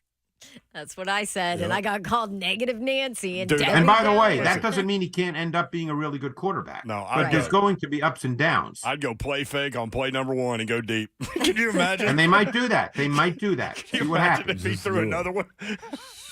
Hey, Cosell, I'm curious, when you watch a game in live time, like you're going to do tonight, what do you just watch kind of wholly and then go back and watch the film, or how do you take it in? I just let it roll over me, Dawn, because I know I'm going to watch the tape. So, I don't take notes. I don't study it. I probably notice things just because this is what I do for a living, but I'm not consciously saying, what are they doing with their front? What does this look like? I work 75 hours a week. When I watch a game, I just kind of watch the game. Okay, gotcha. Was just curious. Nice. Yeah. Well, good. Looking forward to it. All right. Yeah, no, I'm looking forward to tonight's game. Thank you, Cosell. Great stuff, man. Appreciate you. Appreciate you guys. Thanks so much. All right, Thanks, at Greg Cosell on Twitter. The facility managers need a reliable partner for their HVAC, plumbing, and electrical needs. They trust Lee Company's 24/7 service and their team of experts. Your next play, visit LeeCompany.com. Lee Company, all you need.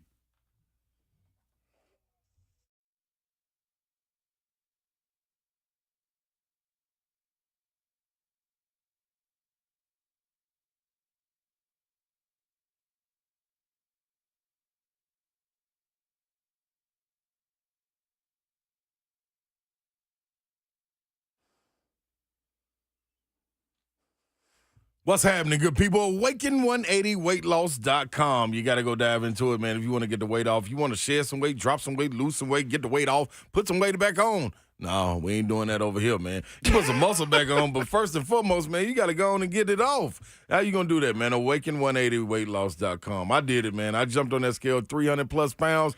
Got down to 45 pounds up off of me. Yeah, man, that felt great, too. I'm telling you, you can do the exact same thing. Lose the weight for the last time because you're going to get support for life. My coach still checks in with me even though I'm in the maintenance part of the program, and it's still right there where I need to be. All levels are clicking and ticking at the right point and right place.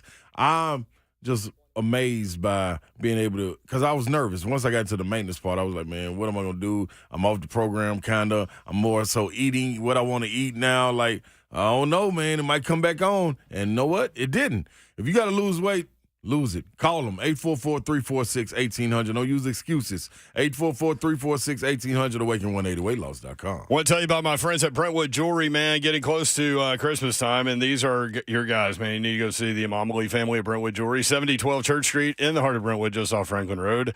They are open Tuesday through Friday from 9 a.m. until 6 p.m., Saturdays 9 a.m. until 4 p.m., and a click away at BrentwoodJewelry.com. Brentwood Jewelry here to help you pop the question. Let them help you take the stress out of selecting that perfect engagement ring.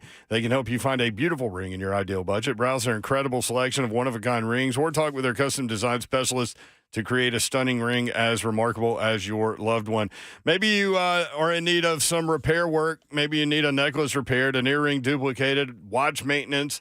Because of the workmanship that goes into the Brentwood Jewelry customized pieces, Brentwood Jewelry is also experts in repairs. From vintage family heirlooms to recreating a missing piece, Brentwood Jewelry can repair your favorite pieces back to their original beauty. Most pieces the team at Brentwood Jewelry can repair in-house.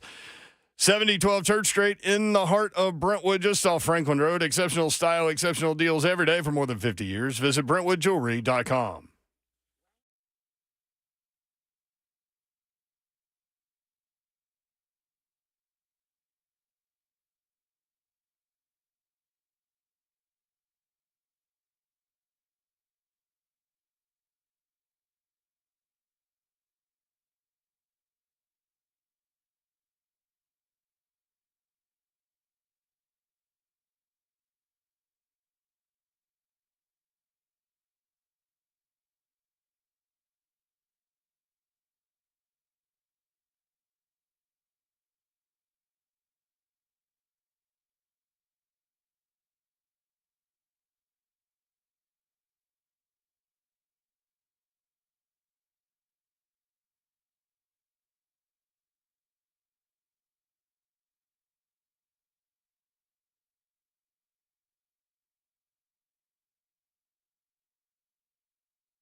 Lee Company countdown to kickoff. Titans Steelers coming at you. Titans Radio takes over at 6 o'clock. Lee Company, all you need. Visit them online at leecompany.com. Brent Doherty, Don Davenport, and Ron Slay. Titans Steelers tonight. What's your gut feel right now? Gut feel right now, dub. Gut feel since Monday, dub. Ain't changing one bit, man. I think, man, you walking up into a hostile environment. Just the team that's playing in the hostile environment doesn't scare me. You know what I'm saying? Yeah, they got some guys over there that are different kind of animals. It was interesting to hear Cosell talk. I was kind of like Babsy, taking back a little bit about Patrick Peterson, like P-Squared, different kind of dude. You know what I'm saying? Like, not anymore. No, not no more. Hey, I'm with it. You know how that goes. Age creeps up on you. You think you can do some things that you just can't anymore. It'll show you. By the way, on NFL Network, they're showing the King walking in to the locker room. You know King what? ready to roll. That's my feeling. King. This is a Derrick Henry game. I think it's going to be ugly. I think it's going to be dirty and mucky. I think Will Levis is going to throw some picks. I think he's going to come back down to earth. But some picks? Yes, multiple. Mm-hmm. Like 3 or like more than one? More than one. So, one of his prop bets is 1.5 interceptions. You would go over. I would go over that. Okay. Yes. I got you. Just because of the aggressive nature of Will Levis as a quarterback anyway, you know? And with this pass rush that he's about to see with Dillard back on the offensive line, you know, maybe he gained some confidence from what they were able to do last week and MPF is over there on the right side and maybe they'll be okay. But I think it's going to be a rough night and it's going to be ugly. But I think at the end of the day, this might be a Derrick Henry game where they're able to pull it out. And I think I wrote down to ask Cosell what he thought about Tyjae Spears, but to the people out there watching, like I'm with you, Babs. I think he can have a hell of an impact, man. But what I don't want to get lost is Tyjae Spears. Like, you take away his first game, man, averaging about 7-8 yards a carry. Yeah. You know what I'm saying? You just don't get the opportunities because of No, maybe I should say it's a Derek Tajay game. I mean, yeah, no, I'm with that too. That's probably fair. But yeah. I was going on the backside of that. I was going to say, you know how excited we are right now with what we see with Will Levis when he got at the helm. How exciting do you think it would be to see Tyjae Spears once we move on? Not saying like we ain't erasing what the King did, but I think it's going to be that type of excitement that we're seeing with Will Levis right now once Tyjae gets to more and more reps as well. Because, man, dude is a problem. He's a problem when you go with splitting those guys. And that's what I wanted to ask Cosell. What do you think about that dual back system and what they bring to the Titans? Because you rarely lose anything by taking one or the other out on any down, first or fourth or third. The only problem is we know Derrick Henry has always been vocal about it. We know that he feels like when he hits that 20, 22 carry number, that's when he gets going. And that's when, you know, business decisions are made. That's, I mean, God, I swear, Derrick Henry I was watching his post-game presser last week. His arms are even more ridiculous than they have been in the past. It's crazy. It's almost like he's like, oh, yeah, you guys think I'm getting older and losing a step? Well, let me just buff up a little bit more. Insane. You see it. Today's game day weather is brought to you by Spring Hill Heating and Cooling, who's offering cost-effective solutions like free service calls with their repairs and low monthly payments on those repairs. Spring Hill Heating and Cooling, available anytime at springhillac.com. It is currently 46 degrees in Pittsburgh and partly cloudy skies. Winds out of the south, which is good, 5 to 10 miles per hour. Game time temperature at kickoff, 45. Still city weather. Fourth quarter, 40. So not awful. It's not bad. Says the guy sitting in the room at 70 degrees. Good and says the weather. Girl that's wearing a beanie when it's 60 degrees out. I also have a sweatshirt on. So there's that. Game day today. Lee Company countdown to kickoff underway. 615-737-1045. Let's go to Mac Attack in the Borough. Mac Attack, what's up? Hey, Mayor Ram, I agree with you. I think, Cosell and Ron, y'all are probably on this one with Levis. You know, when you get hit in the sternum is one thing. My buddies and I always said, you know, your worst lick in high school is your all the licks in college, and when you get in the pros, I've heard a guy say that worst lick you get in college, they're all like that too. And Levis is going to get another one in the sternum from somebody like that little linebacker that's going to be in the Hall of Fame. He's not going to go in that tent, come back out. But anyway, let's keep our fingers crossed and hope that it all pans out. We're looking forward to this and staying real positive for him. We hope he might turn around 2 in a row and impress us all.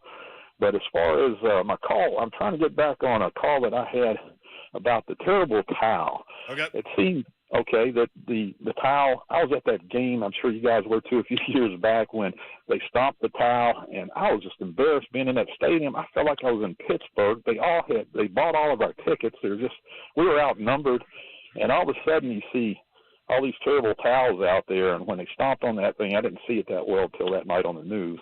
But the people around me just tell me, this towel is so sacred, and they started this tradition, and it's just wrong to see other people using these towels. And I just flippantly told what was his name, the upcoming afternoon session, Burning upping the Indiana boy. Blaine. No, not Blaine. No, we all know Buck Blaine. Rising. Said Indiana. Buck Rising. Yeah, Indiana Rising. That's him. Okay. We got him. He said, call in. I called in. I said, that towel business has been around for a while. I said, you go 75 miles up the road. I said, even Western Kentucky's had that a couple of decades before the Pittsburgh has. And he kind of, after I hung up, he got condescending, and I always heard he gets kind of caught up in his own exuberance. But he said something to the fact that, well, you know what? That idea is not right. He says they didn't steal it from the, Western Kentucky. He made a joke out because it's such, mid-major. They're not going to go there. But let me share this with you very quickly here. I looked it up. You still there? Yeah. And it says, I looked this up just flippantly just this afternoon, and it says Wikipedia. Of course, everybody says you can't go by Wikipedia, but this is pretty good. It says a rally towel is a sports paraphernalia item and a type of towel often used as a fan symbol in American sports. It says here, it could be argued that the coach E.A. Diddle of Western Kentucky Hilltoppers truly created the rally towel in the 1940s. Western Kentucky would also trademark the term the red towel in 1971. 4 years before that, there was a guy on the radio for the Steelers by the name of Myron Cope created the Pittsburgh Steelers terrible towel. Yep. So Yep, actually 1975. I did that flippantly, but I thought maybe it goes back to the pyramids or something. But after looking it up, because I thought there's a ton of people that had that towel out there long before Pittsburgh. But the idea they do use Western Kentucky as what they're talking about. There you So I go. got a There's kick your out of smack that. We talk. saw that and just high-fived each other. But at that ball game that they went on and they won the Super Bowl that year, that the Steelers did. And I just never will forget that game and how many fans we got outnumbered. And I said, I hope to God I never see this again. So I hope. All right. Levis Yep. and the rest. Thank you, Mac Attack. Appreciate it. Sorry, man. we got to go to break. I mean, goodness. But yes, thank you. I'm glad you made that point. But yes, the terrible towel started in 1975. So that means I'm guessing they didn't steal it from Western Kentucky. But, you can use that as some smack talk. Listen, I mean, how many every World Series you see, people are waving a towel. Right. I get it. That's cool about Western, though. Yes. That is cool about Western. 615-737-1045, yes, is the number. Lee Company, all you need, visit them online, leecompany.com. The Lee Company countdown to kickoff. More next on 104.5 The Zone.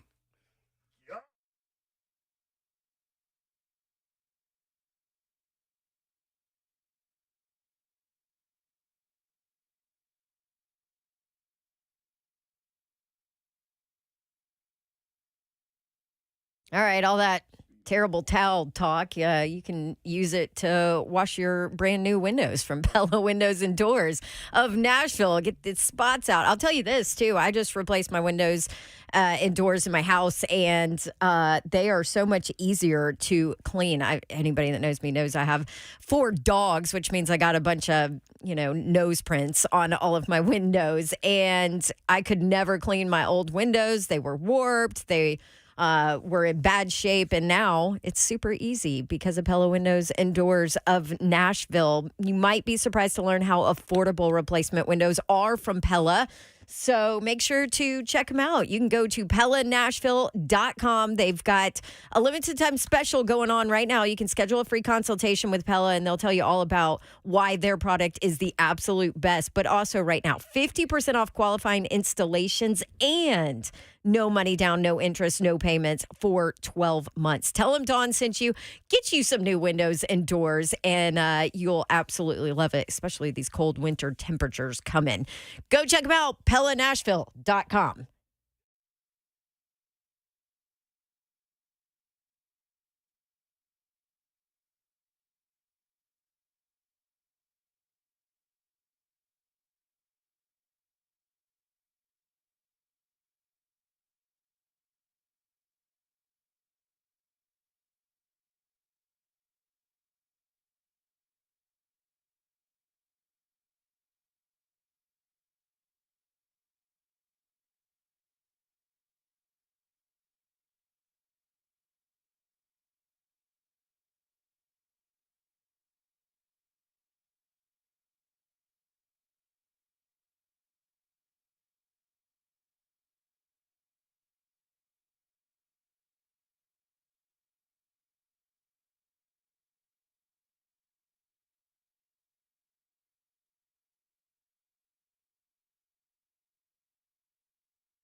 Lee Company countdown to kickoff. Red Doherty with you. Don Davenport is here. Ron Slay is here. We got you until 6 o'clock. Titans Radio coming up at the, as we call it in the business, the top of the hour. They were just showing Will Levis highlights on NFL Network and asked the question, should the Titans just stick with Will Levis? I'm like, if he plays well tonight, can you imagine what those talking head shows are tomorrow morning? It's all about that. Let me ask you this. Does it matter how he plays tonight? To me, no. Because, like, look, if you're going to go with a rookie quarterback, you're going to go with his ups and downs and let him learn. You just are. And at this point, the Titans have to know, like, if that's their franchise quarterback, grow now. Go. Right? Sorry, Tanny. Now, you know I love you. Okay, that's what we think. Slay, what do you think? Say it again. He wasn't listening. No, I was responding to somebody that had an opinion in the chat. Oh, yeah. You can watch the show Facebook, Twitter, and Twitch. Twitch, please. And YouTube, of course. Yeah, somebody said, where is it? Regardless of how Will Levis plays tonight. Will Levis's nickname should be Willie the Kid. Is that what we're going with? I like it. Yeah, that's cool with me. Hey, he's well, I don't want to use the word reckless. No, slinger? Davenport. He's a gunslinger. Yeah, he's aggressive. Yeah, ain't no question. Willie the Kid, man, let's go. Yeah, so you know as well as I do, like with this game being a standalone game, World Series already over. Right. You got the NBA and you've got this game. Yep. Tomorrow, those talking head shows, if Will Levis plays well, you're already getting the question today, should the Titans just stick with Will Levis? He plays well tonight. That's all they're talking about nationally. And you know Titans fans like to complain that the national guy doesn't talk about them. Right. Will Levis plays well tonight. Get ready. Buckle up. Yeah, like the kitchen. You in the kitchen. So should they stay with him? Yeah, you turning the heat up. I mean, Will Levis, he got the opportunity to go into the kitchen and control the temperature. So guess what he did? He turned it up. He win tonight, turned the heat up a little bit more. It's not his decision to make. What his decision is to go out there and be who he can be. And like he said, I'm gonna do my thing. Do you keep him? Golly. As a player, it's tough. It is a tough one. Because you don't lose your job because of injury. Why would you? I get paid. I got paid the bankroll because y'all entrusted me to go out here and do my thing. And was I making us lose? Right. Now, if that's the case, then yeah. But if there's somebody that is making it work better for any other reasons, then now, okay, tough. Okay, so I have to be a human as well. So that's cool. If that's the way you're gonna go, if the ship go to the left, don't you run back to me. No, either. there's no going back. When I'm 100%, there's no going and you better back. believe I'm be sitting over here collecting my $36 million with that same smile when he was doing good. Yeah, you can't put the toothpaste back in the tube. Don't ask me either, because y'all won't be honest. Here's the thing: if he plays well and they win on the road, then they're 2-0 with Will Levis. They were 2-4 before that. Yeah, I'm with that. Listen, man, you go with the person that gives you the best chance to win. Yep. You know what I mean? And at the end of the day, that is all that matters. If it's Will Levis, then hey, so be it, man. That's where you got to roll, because you can't punish the rest of the guys because you're trying to play to an ego or do the right thing. You know what I mean, by a person. That's not the business. It's a dirty world. You know what I mean? They give me the best chance. Let's roll with it. I understand, Ryan Tannehill. You got something, and I was rolling with you. But Cam Hayward expected to play significantly tonight. See, I don't see how that happens. I get it's Cam Hayward. I get it. But that is a big dude who has not played football in 7 weeks. At home. That's a big dude that hasn't played a full game. So you talk about expecting him to play significantly tonight, coming off IR, coming off an injury. That's a big dude that has not played a lot of snaps in 8 weeks, 7.5. I'm going to say 7 because he got hurt in the first week. Right, exactly. So, yeah, I mean, but you're right either way. I know a lot of people think I'm wrong. I'm hearing it, no, but I don't think a lot of people. I just think it's me. No. There's people agree with you in the chat. Yeah. No, I just people think, agree man, with you. You got this. So I would look at it as when you got some players that are just different. You know what I'm saying? Like if it was Tierre Tart, you know what I mean? Use him as an example. I would feel like you feel. Right. If it was Big Jeff, I would feel like you I would feel like you feel. You know what I I'm get saying? it, And yeah. I think this is a Big that's Jeff style That's a type guy. A fair assessment. You know what I mean? Yeah. Like, it's just some people that got that extra, like, you're going to get something else different. Because as a vet, too, you know yourself. I don't think he finna get out there and all of a sudden exert energy to go chase down a guy that's running 10 yards. You know what I mean? Like, he got to be smart. Mm-hmm. You know what I mean? But right there in that little gap, in that center guard triangle that Coach Mack talk about all the time, ooh, you can be disruptive. And as me, as the opponent, being Pittsburgh, dog, all we need you to do is push the line back 2 yards. I don't care what I don't expect you to stop Derrick Henry. I don't expect you to chase Tajay Spears. I expect you to make that pocket small and make Will Levis, a rookie, get out of there. Let T.J. Watt and Highsmith go to work.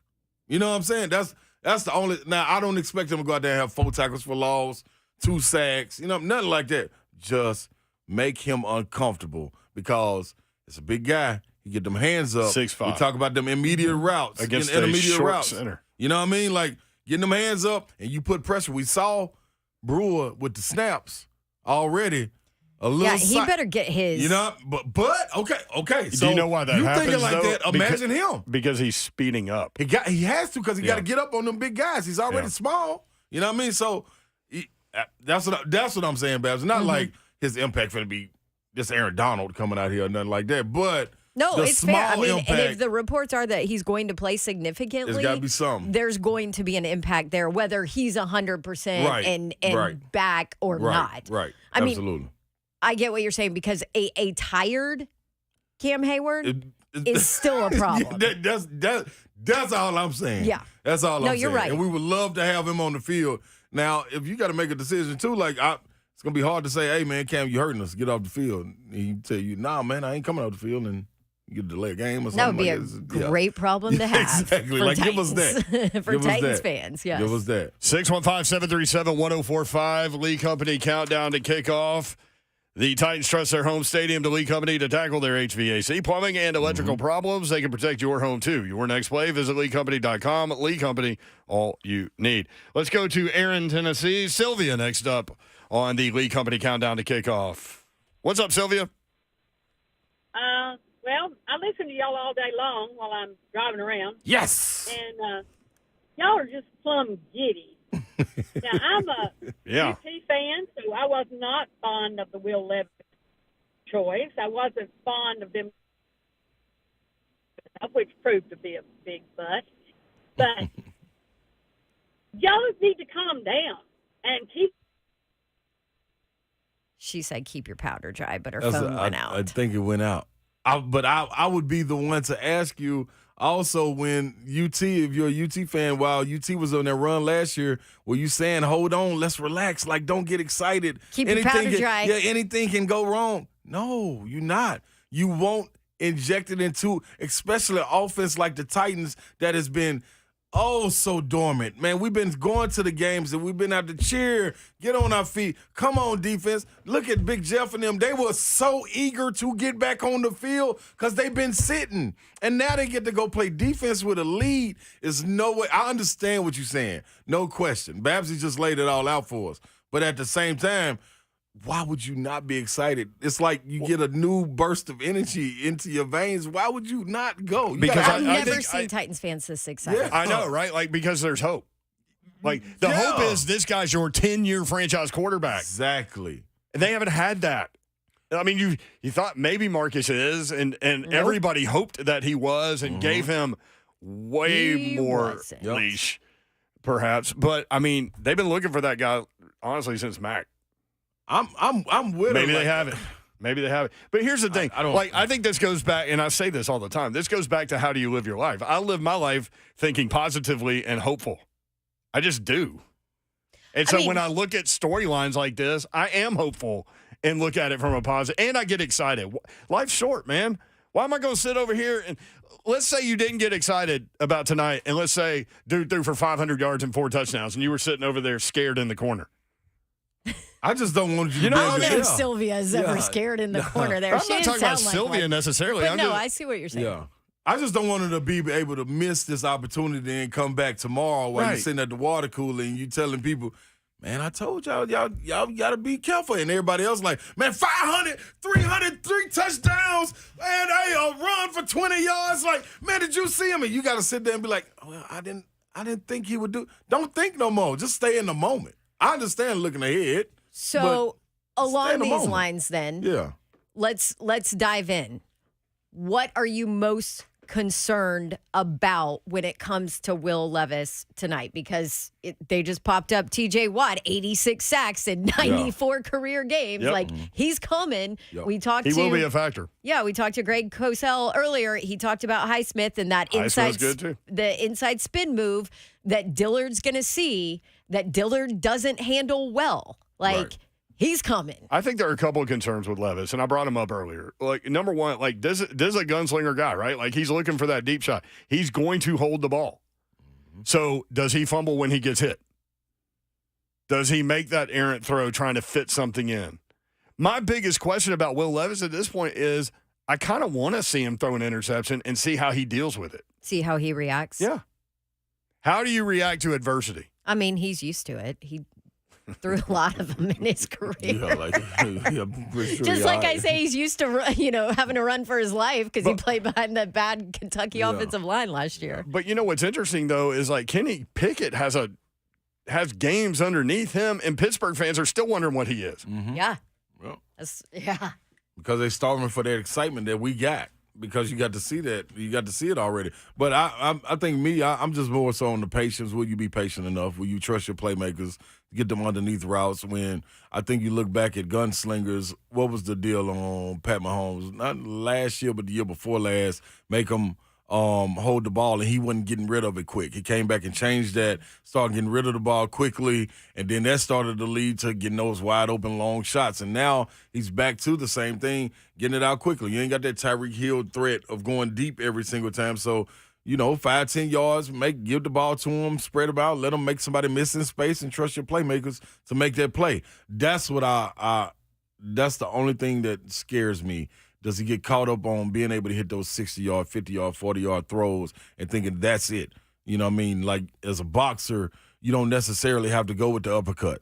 You know what I mean? Your jab is your weapon as well. Will he be comfortable with jabbing throughout the game and then waiting for that shot, then taking it? Instead of, man, forget this, I'm coming out Mike Tyson, knowing that everybody, now when they get tape on you, they know, hey, man, you may have to take a couple blows, but he's going to leave himself open. You hit him and knock him out. You know what I'm saying? So that's what I'm looking at, man. Will he be patient enough and trust his underneath stuff and his check downs to be able to, progress? Yeah, Kenny Pickett's played 20 games. Wow. And you're still, like, the talk on him is, like, how effective will he be tonight? Yeah. Will he put the ball in harm's way? I mean, it's the same stuff. Yep. And he's 20 games in. 615-737-1045. Joshua in White House. Joshua, what's up? Hey, I just wanted to call in. I've been thinking about this for a couple of days, and I want to save it for this radio show. I really feel like our team is going into this with like, can I say balls to the wall? Yep. Hope so. Sure. Yeah, there we go. Did. I know it is. I'm on a delay, so there you go. So we have D-Hop, who he's been constantly saying, hey, I'm still here. I'm still here. And that last game, he's like, I told y'all I was still here. We got Derrick Henry, who was like, oh, y'all call me old? Oh, hey, how about this last game? You guys still want to call me old? And, he's a captain of the paid running back. So he's got something to prove. D-Hop's got something to prove. Will Levis, yeah, you didn't take me first round. I'm a second round. His girlfriend left him, all that other crap. He's got something to prove. This team is mad, and they are ready to win, and we still have a chance. And it's not – I love Levis, but it's not just Levis. It's the entire team. And yes, and I know, keep your powder dry and all that other stuff. I'm not that type of fan because, you know what? We haven't had a whole lot to hope for until now. Yep. And I love Mariota. Oh. Yeah, you're good. Got you. Oh, sweet. No, I love Mariota, and but it didn't have the same taste. Levis is leaving a much better taste in my mouth after one game. And Steelers are tough, but I still think we're going to roll through there. There's going to be some ups and downs, but I think we're going to come away with a win tonight. Thank you, man. Appreciate it. 615-737-1045. You feel better about Levis because of that arm strength, huh? I like that point. For sure, though. Yep, it's the arm talent. That's how we walked into the season. Everything that he hit on, but we thought Ryan Tannehill would be a part of that too. That's something to prove mantra, walking out into it. You know what I'm saying? So now you get a guy inserted that is playing with something to prove, so it makes all those other parts, like we were talking about with D-Hop, that was a great point by him. Well, and Derrick Henry, all of them. And going back to, do you just roll with Will Levis at this point? The other thing that Will Levis did with that performance on Sunday was show us exactly what Ryan Tannehill is not anymore. Yeah, yep. Yeah, exactly right. By the way, Kenny Pickett, I'm just You're diving into Kenny now. I'm fixed in on him, man. Are you guys okay? So is what you're about to tell us going to make everybody happy to see Kenny Pickett tonight? No, but what's funny is, like, if you talk to Steeler fan, a lot of Steeler fans think this is the guy. Like, he's the guy moving forward. We're 20 games in. He's got 12 touchdowns, 13 picks. Yeah. 12 touchdowns in 20 games. Yeah, but to his credit, that Some other O-line, Steeler fans O-line is bad too, though. That O-line ain't that. If it's anything they need, and I'm telling you, it might almost be it may be worse than what the Titans dealing with. That O-line is bad. Good. They need Ramon Foster. They need Ramon Foster back in the building. They do, man. Sorry, he's on the other sideline tonight. Like I'm telling y'all, man, that O-line bad, man. Like Big Jeff and them auto have. We talking about what Hayward and them are gonna bring, and T.J. Watt and them. Like Landry showed flashes last week, a Sunday of woo. He may be back. That man chased somebody down and made what is it, Taylor Heineke? Heineke made him get rid of the ball early, and he wanted to. That was 15 yards. He chased him like hound dog. Yeah. So it's like, hey man, dude's back. Which our guys going back home.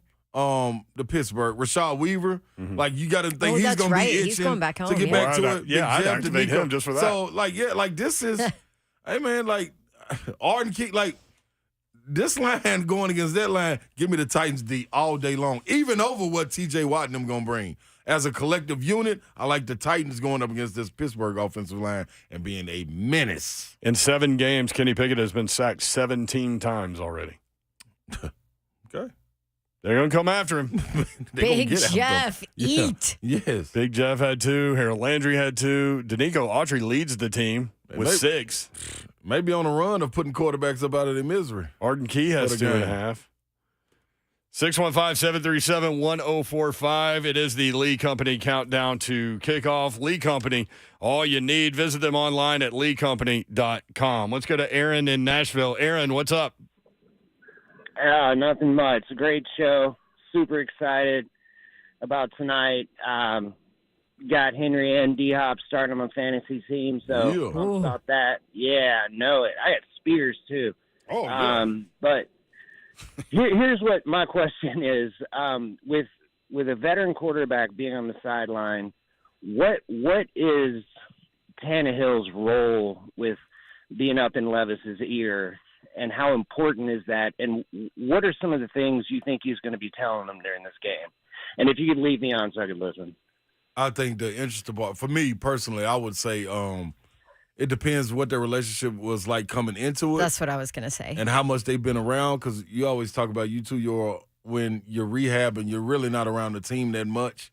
And Tannehill's been rehabbing, so while guys are out there getting to work, he may be inside. Of course, he's at the games, but you don't want to give a guy – sometimes I may not need a vet talking to me. You might need to just talk to me at halftime. Don't talk to me during the game. Let me do my thing. So it just depends what kind of relationship they have. Yeah, I know you were at the game on the TV copy. Every time Levis threw a touchdown pass, Tannehill was right there with him, smiling, hugging him, and all of that. Sitting with him on the bench, going over the iPad and everything. 36 to make you do it. Yeah.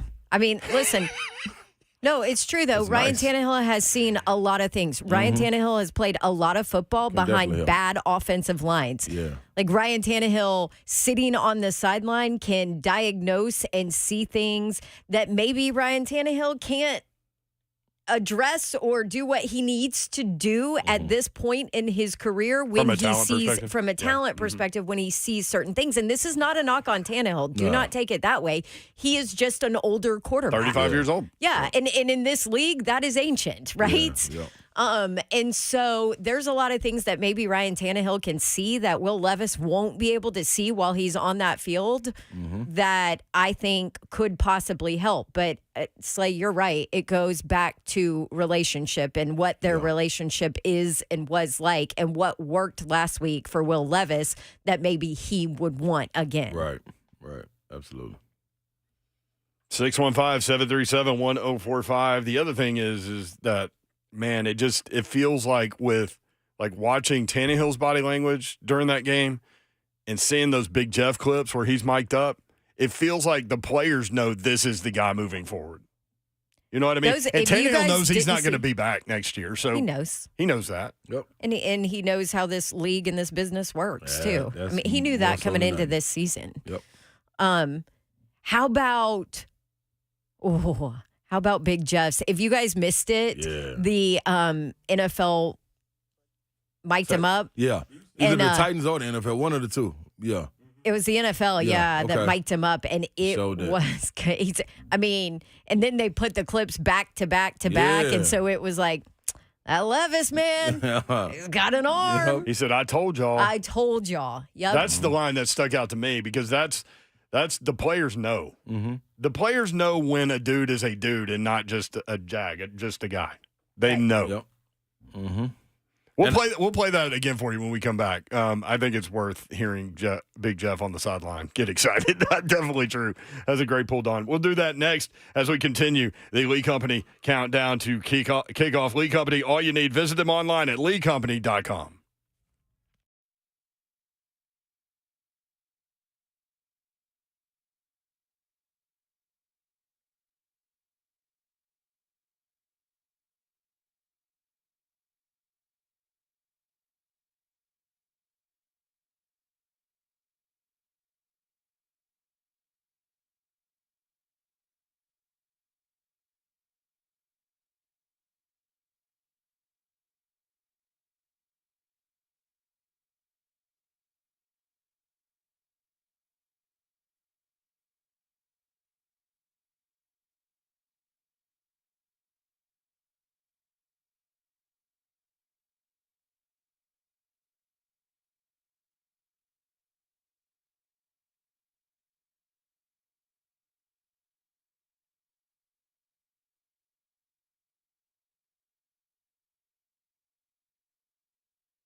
It is the Lee Company Countdown to Kickoff. Lee Company, all you need. Visit them online at leecompany.com. Titans Radio takes over at 6 o'clock live from Pittsburgh. Let's go, Titans baby. and Steelers coming up tonight.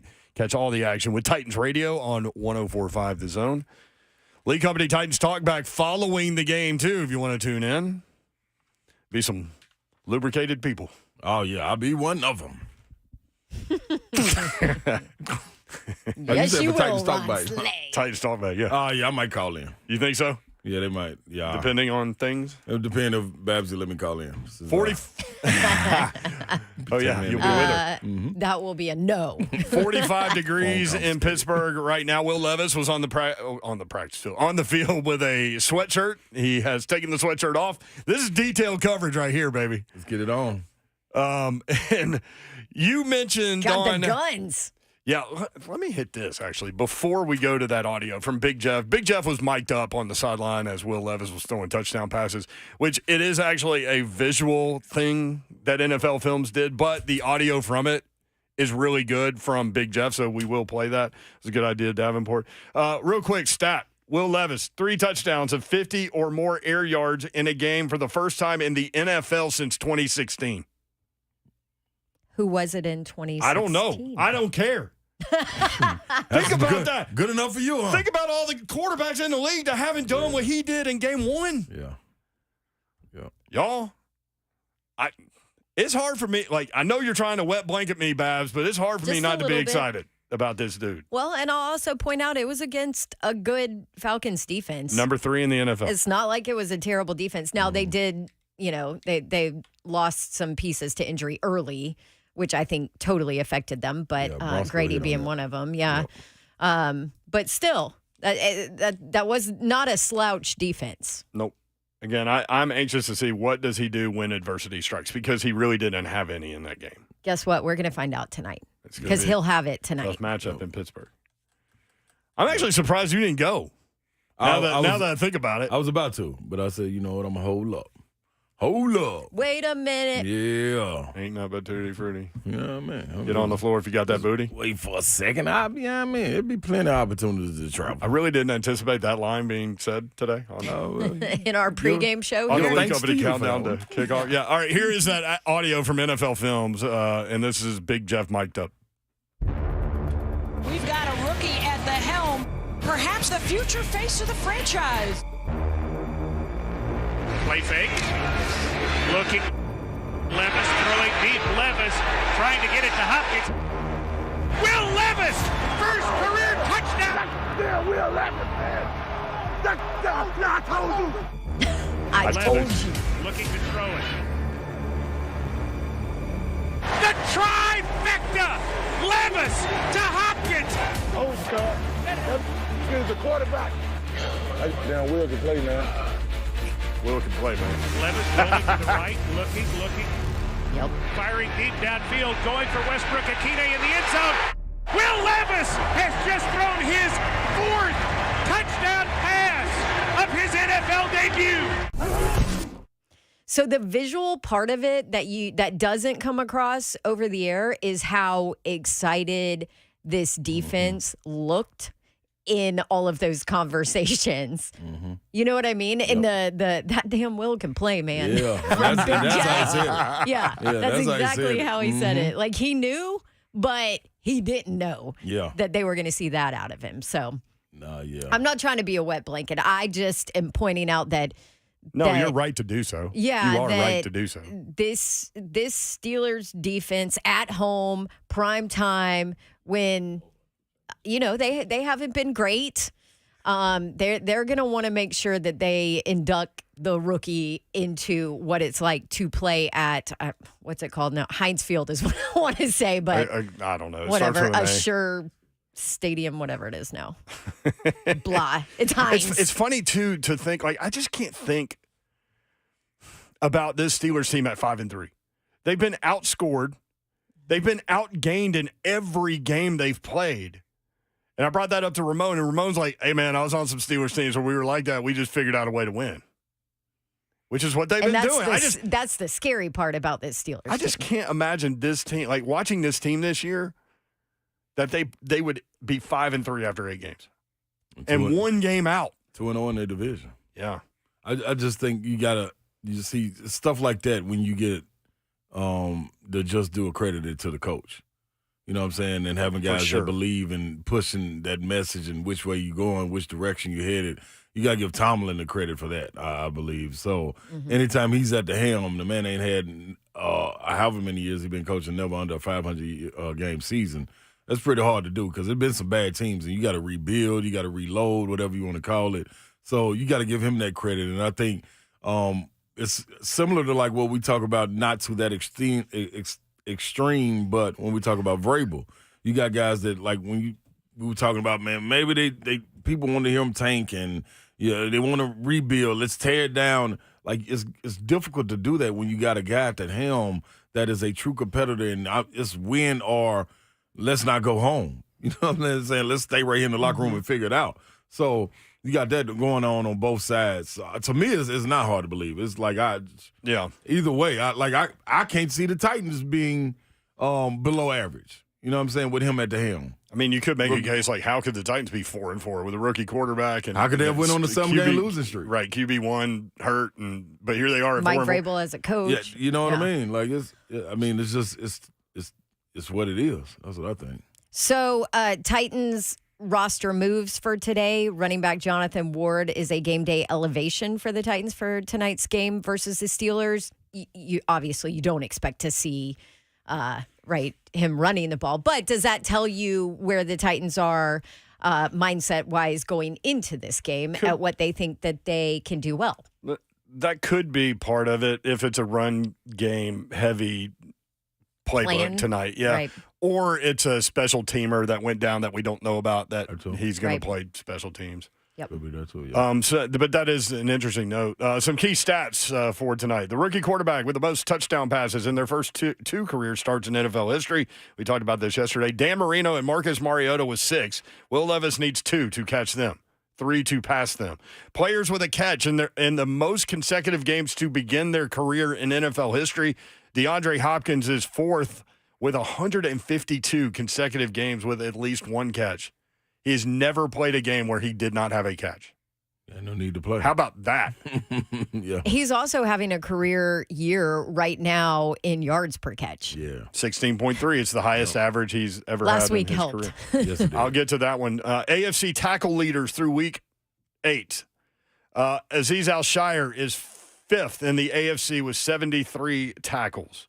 Players with the most sacks in their first 100 games since 1982. Reggie White, number 1, 105. J.J. Watt, number 2, 87.5. T.J. Watt, number 3, 86. And he's still got 6 more games to go to get to 100 NFL games. Players with the highest yards per reception average in 2023. George Pickens leads the NFL. We talked about that earlier, 18.6 yards per catch. DeAndre Hopkins, 5th in the NFL at 16.3. Teams with the highest winning percentage in one-score games, that's 8 points or less, since 2018. Kansas City leads the way at 33-16. Pittsburgh, 2, 39-19-2. And then Tennessee is 5th on that list, one-score games, 27-19.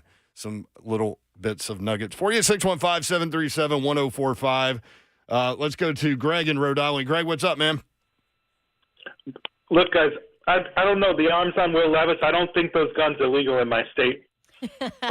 Boy, he's showing them out there. He's got like a sleeveless shirt on now. He went from sweatshirt to like, here are my arms. Look at me. And after Will eviscerated that Atlanta Falcons secondary, I don't know how many 8-man boxes we're going to see for the King tonight. So I'm with you, Don. I think Henry's going to go off.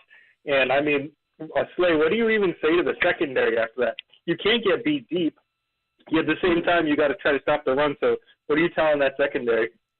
Yeah, that's the dilemma that you have. That's what I was asking Cosell. Like, what do you do on that pass that he threw the NWI? The safety, the ball was at the 33-yard line. The safety was lined up at the 15-yard line. The safety took NWI. The safety got beat. Like, I mean, like what? Like, I don't know. I don't know what you tell them. Like, how far you can't go to the goal line? You know what I'm saying? Then you playing 10 on 11 on 10. Like, I don't know, man. I don't know what you tell them, but I think it's a great problem to have, and it's something that should keep defenses up at night. I want to see more of it, and I think like what I talked about earlier, I want to see that check down because with those safeties moving back, those underneath routes are open, and you give those playmakers an opportunity, man. People like Kyle Phillips, Chig, Traylon Burks ought to be licking their chops. Yeah, I'm with Dawn. I think this is a Derrick Henry game with 20 or more carries. I think Spears will have some opportunities too. But it's such a different place for us to be talking about this offense, right? Like in terms of trying to analyze the game, because now, like as you said, you can't get beat deep. Like this dude is going to throw deep shots. Yep. He is going to do it. Yep. You can test them by loading the box. And Pittsburgh sends blitz packages. Mm-hmm. So one thing, you got to get the ball out quick. You ain't all that hold the ball like you were talking about, Yoral. You hold that ball and that hit coming, you better hold on. They forever they have Blitzburg. Yeah, that double A gap blitz. Yeah, on both sides of the center. Yeah. So I mean, you got to trust. That's what the patience, man. You got to be able to trust. It's coming. Yeah. Why wouldn't you? No, I mean, get in there. You've got a rookie whose college tape showed you that. Yeah. He'll throw sometimes when he shouldn't. Yep. You're going to get in his face. Yeah. He's going to see more pressure. Now, I love the fact that it did not phase him last week. Right. Not a bit. I mean, he's throwing. He stood in there, man. He stood in there. That DeAndre touchdown pass where, I mean, he threw that ball and that defender is in his face. It did not phase him. Yep. Which is huge because this Titans offensive line. Yeah, it's going to be opportunities for you. That will be happening. Yeah. Let's go to Jay in Nashville. Jay, what's up? Well, like I was telling you, Screener, like I haven't watched the game all year. I didn't even know what number Will Levis was wearing, but that number 8 looks good on him. I haven't watched the game because this is what I've been waiting for. I'm just been waiting for them to come to their senses. It's like, and it's a smart thing by waiting till now to put him in there. You know what I mean? He knows what's going on now. You already know the guy can pass. He can throw the ball. It looks like he knows how to throw people open at the same time. I mean, and, like, people are, like, acting all scared because they're trading people. Like, look, they don't need to, like, make these blockbuster trades for offensive linemen. I don't know how many good offensive linemen are coming out in this first round in this draft coming up. But, dude, like, this is all, like, we're talking, like, second to fifth round is where you can get that offensive line around him. And let's go from there. And if you're thinking like, well, we need to make some trades so we can go to the Super Bowl next year. If you're one of those fans that's thinking like that, you're a freaking idiot, dude. This is like a process here. Yes. This is a process. We're not trying to go to the Super Bowl next year. You know what I mean? Just I don't know, man. Offensive line. Let me offer you this though. Detroit started last year 1-6. They're 6-2 right now, trying to win their division for the first time in 30 years. Like the league is set up for you to turn it around quickly if you do it correctly. And Rand has set them up with unreal salary cap room next year, number 2 in the NFL. I'm with you on now. Here's an interesting thing. Okay, so Cincinnati drafts Joe Burrow in the first round, right? The next year, everybody's like, the offensive line sucked. Remember, he was like a rag doll back there. He got hurt playing with that offensive line. And what did they do in the first round the next year? Jamar Chase. Yep. They just kept putting pieces around him and then figured out the offensive line. Yep. Because you can alleviate that pressure if you got playmakers out there. Like, they got a squad. Boyd, Higgins, Chase. Like, I wish you would pack the line. We hurry up, get the ball to them, and let them. They're going to make a miss. So, yeah. You can do. Thank you, Jay. Appreciate it, man. There's different ways to do it. That's why it's, man, let Rand Carthon do his work.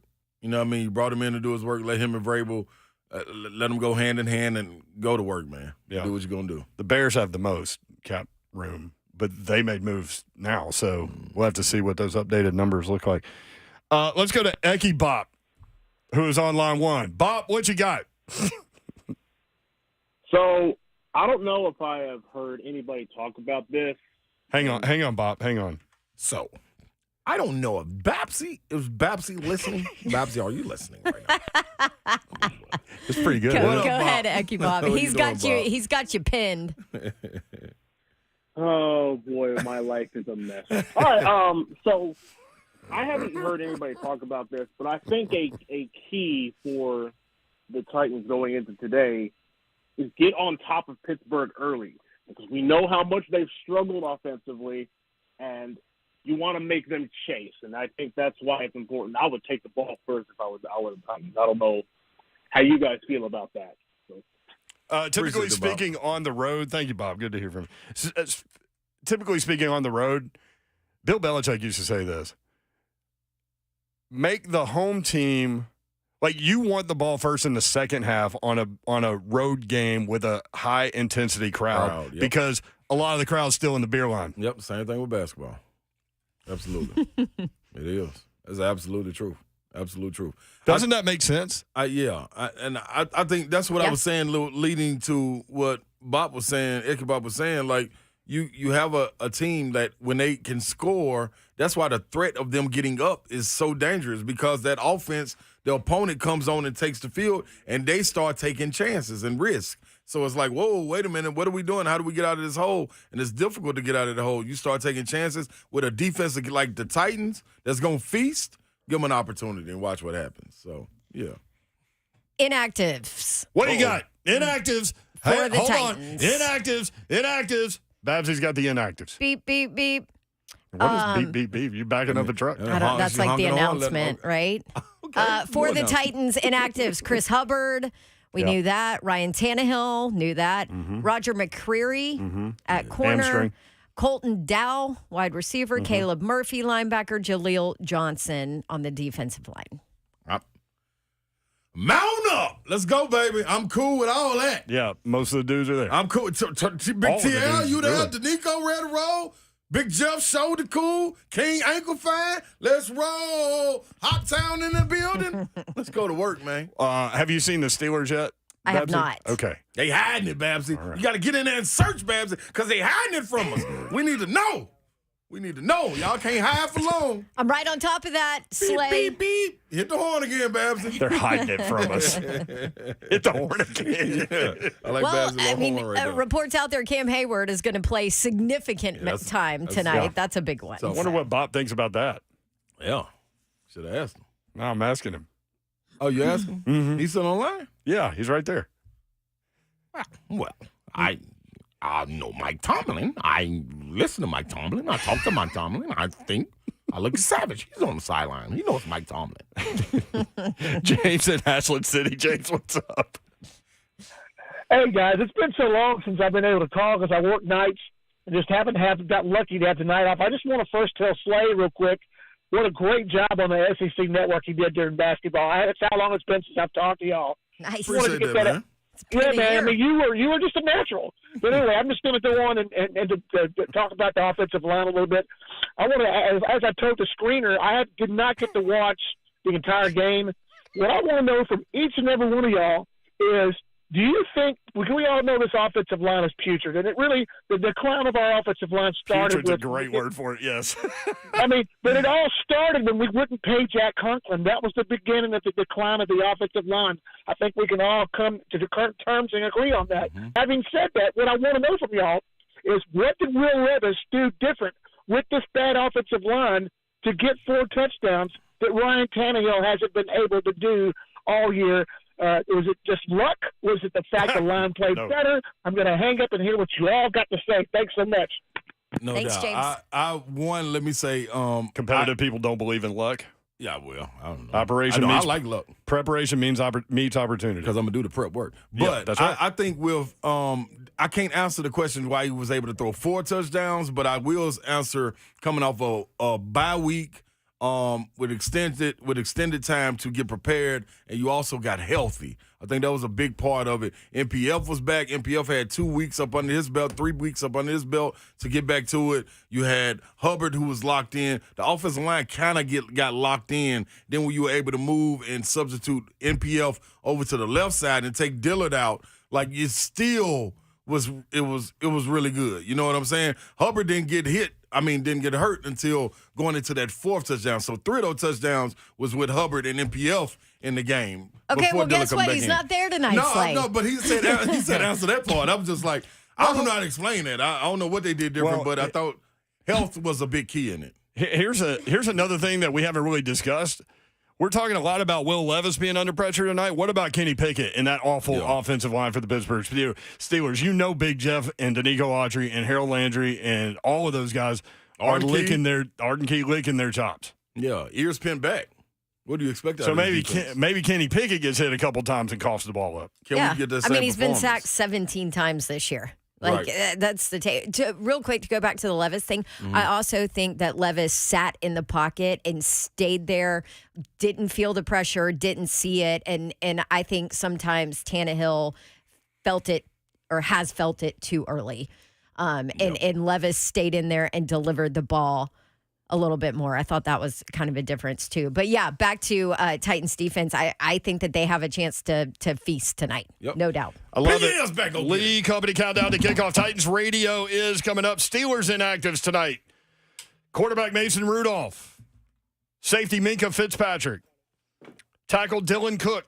Nose tackle Armand Watts. Nose tackle Braden Fielko. Titans Steelers coming up in Pittsburgh. Score. Titans radio has you covered. Titans by 13. Let's go to work. 20-17. Titans radio's next. Stay tuned. Tighten up. Good night. God bless.